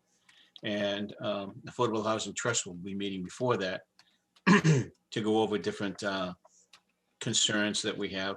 One of the issues that will be a topic of discussion will be Article 97 with some of the CPC lands that we have purchased, or properties that we have purchased with CPC monies that were given to us, to continue the Affordable Housing Trust and keeping our ledger with the number of units that we already have, to maintain those units and to increase additional units. So we'll be discussing that and seeing what kind of list we have available for us to make sure that we're doing everything right, so that we don't have issues as we have found in the past. Secondly, I would like to send my condolences to, we lost a retired police officer from the town, and I would be remiss if I didn't say it, even though they want to keep it, there'll be no services other than for family and closest friends. But Jack Darviner, who was a police officer for many years here in the town of Ashland and was the first lieutenant that Ashland had appointed, passed away this past Sunday. And I wish him and his family sincerest condolences, and his wife Daniela. Wish them all the condolences that we can, and offer our prayers. And lastly, on a personal note, I would just love to thank all our friends and family members and residents who sent well wishes and prayers for the for the little issue that I had over the last couple of weeks. And all I can say is that I've got a new engine. It's a 357 tri-cab, and and I can't wait to go out on the road and get back and do the things that I need to do. And I have all this extra energy now, and I'm really excited. But I know I have to do it nice and easy. At piano. I get it. I understand. But I've just got this renewed energy, and I'm looking forward to continue working. And it's nice to see the work that's being done. And I'll talk to you folks later about the public safety issue that was just brought to my attention. Yes, it was brought to all our attention. Yeah, okay. Brandy, go ahead. Hi, thank you. So first, just as a parent of an Ashland Public School student, I just wanted to let everyone know that the schools are in the process of reopening full-time to all students. And Mr. Adams has been laying out his reopening plan and is presenting to the school committee tomorrow. But the plan is that the K through 5 students will be going back to school full-time, no hybrid. Parents can also choose remote, but remote only. But K through 5 will be going back on April 5th, and grades 6 through 12 will be going back April 12th. So it's been a really long year. And so I just wanted to just thank, the teachers and administrators and the school committee, as well as Ed Berman and his staff, because I think, the reason that we're able to reopen fully and safely and have parents feel confident about sending their kids to school is a testament to our staff and our school system. It's good that the kids are going to be able to be back in school full time. So that's an exciting thing, I think, for a lot of parents and students, because parents and students have been it's been a long year for all of us too. So that's the first thing. And then to Joe's to add to Joe and the housing production plan, I just want to let you all know that there's going to be a second public forum that will be held on April 29th from 7 to 9 p.m. So we'll be putting out the word to get as much public input at that public forum as possible. So we'll have all the focus groups done by then.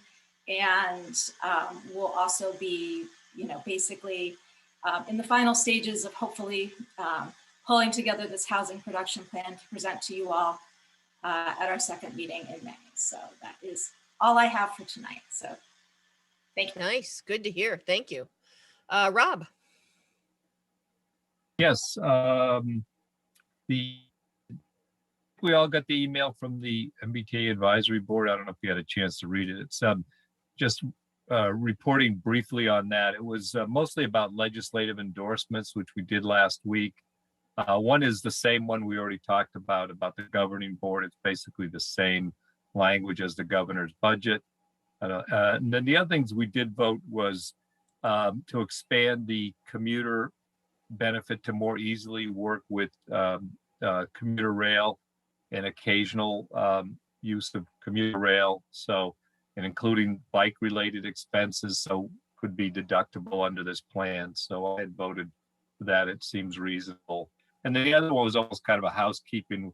we're reorganizing the advisory board to make it more professional and more part of the state system. So this is to have them join the GIC as opposed to we're out on our own, you know, trying to get our health insurance. So it's, you know, we have this strategic plan going on at the advisory board, which I think is good to kind of make it more, regularize it and make it more part of the state and MBTA administration in terms of access to offices and other kinds of, you know, various kind of bureaucratic things. So that's just a brief update on.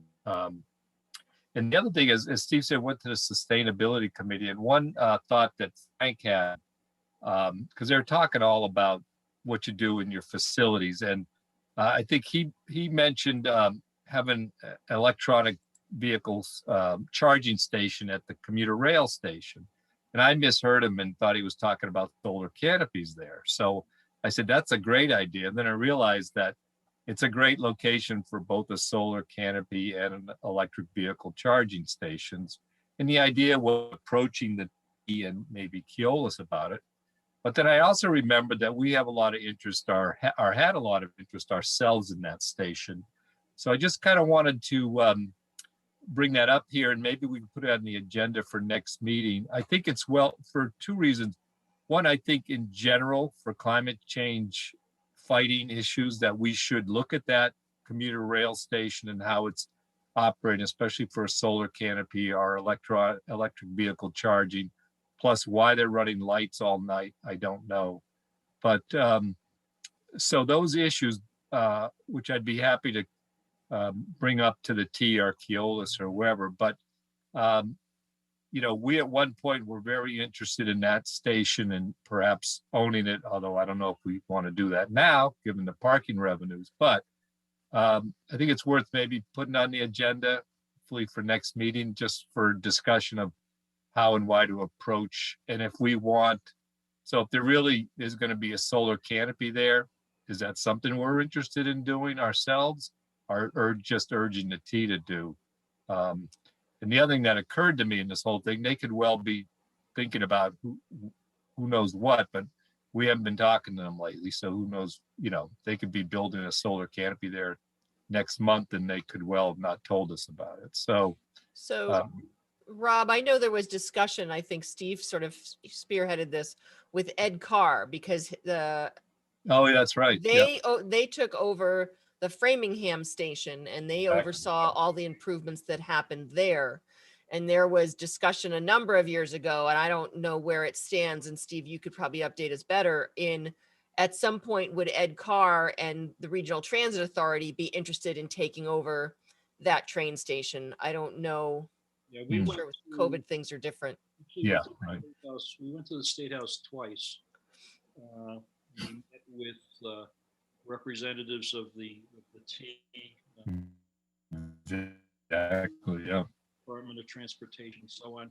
They were not interested in having Ashland enter into the same deal that Framingham did. Yeah. Ashland is a you know, pre-pandemic, a real profit center, yeah, well, given the traffic. What we want is for them to clean the damn place up. Right. That's what we were looking to do. So here's my here's my request. I would like to approach them to have those things done, the canopy and the, because you know, done, but I don't want to, like, you know, kind of interfere with our plans for that station or our lack of plans. So can we maybe discuss this next meeting about the best way forward? Or yeah, I agree. We probably should revisit it at this point, you know, coming out of the pandemic. You know, there's things there, just kind of basic maintenance things, such as better lighting, better security, you know, whether it's cameras or whatever. Yeah, that's another thing. Yeah. And then just the condition of the walkover is, you know, continues to deteriorate. So, you know, there's basic maintenance issues that need to, before we even get to putting a canopy over the parking spots, there's a lot of stuff Right. that we need to commit to. Well, here's my thought about the canopy. That's a revenue generator. So Yeah, but for who? well, that's the question, isn't it? Yeah. So Well, here's before, so I think it's a discussion we should have. But as we have that discussion, if there's stuff that we as a town need to do, we need to make sure we have the capacity and the time for Michael and Jen and whoever else we then say, look Yeah. into this or do this, that they have the time to do it. Sure. So I just want us to be aware of that because, Yeah, let's have we that be part of the have a discussion. lot of projects that we are working on and trying to push forward. And I want to make sure that we can get done the things that we're already working on before we Point look to taken. take over a parking Right. lot. I'm not saying we should, it could be very simple. We could just say, look, put a solar canopy here. Why aren't you? You got all this The infrastructure MBTA, money. Rob, do you really think it's going to be that simple? And Well, they got infrastructure money too. So I would think that they're going to be quite a while before they get back to, if ever, where the kind of ridership that they had pre-pandemic. So I Right. think that their sources of funds are going to be pretty tight for the foreseeable future. So but they're doing a capital plan now. So and they're getting funds. They're getting the funds too. Well, let's believe then, if from that regard, if you're sitting there as a member of the advisory, one of the things you can push for is for them to spend some of their capital on cleaning up the station. Yeah. So that Okay. doesn't need a discussion. Okay. Was that it, Rob? Yeah, I just want to put a request to let's get that on an agenda. So Yeah. I know what to do with them. Okay, thanks. Okay. That's it. Yeah, thank you. Okay. Just a couple things. First of all, thank you all that are still hanging in there. I appreciate it. I too would like to send my condolences to the Hoyt family. I think Dick Hoyt to me was always an inspiration as he passed. The number of times I saw him go by in Boston. I met him a couple of times at different Y events. He was actually there on Wednesday at the Y event that a number of us attended. It was amazing that he was still, so that's a true loss. But he is definitely an inspiration to all of us. The other passing might not be as well known, but I think I had the opportunity to interview Chris Curtis a couple of years ago on Around the Clock and talking about his Team Cork program. He himself was fighting an illness, I believe some form of cancer, but he started this program called Team Cork, where they offered cancer patients treatments and once a month. Lori Tosti was a big part of this as well. So I want to send my condolences to Tina and Chris and Patrick, his sons. He passed away, I think about a week and a half ago.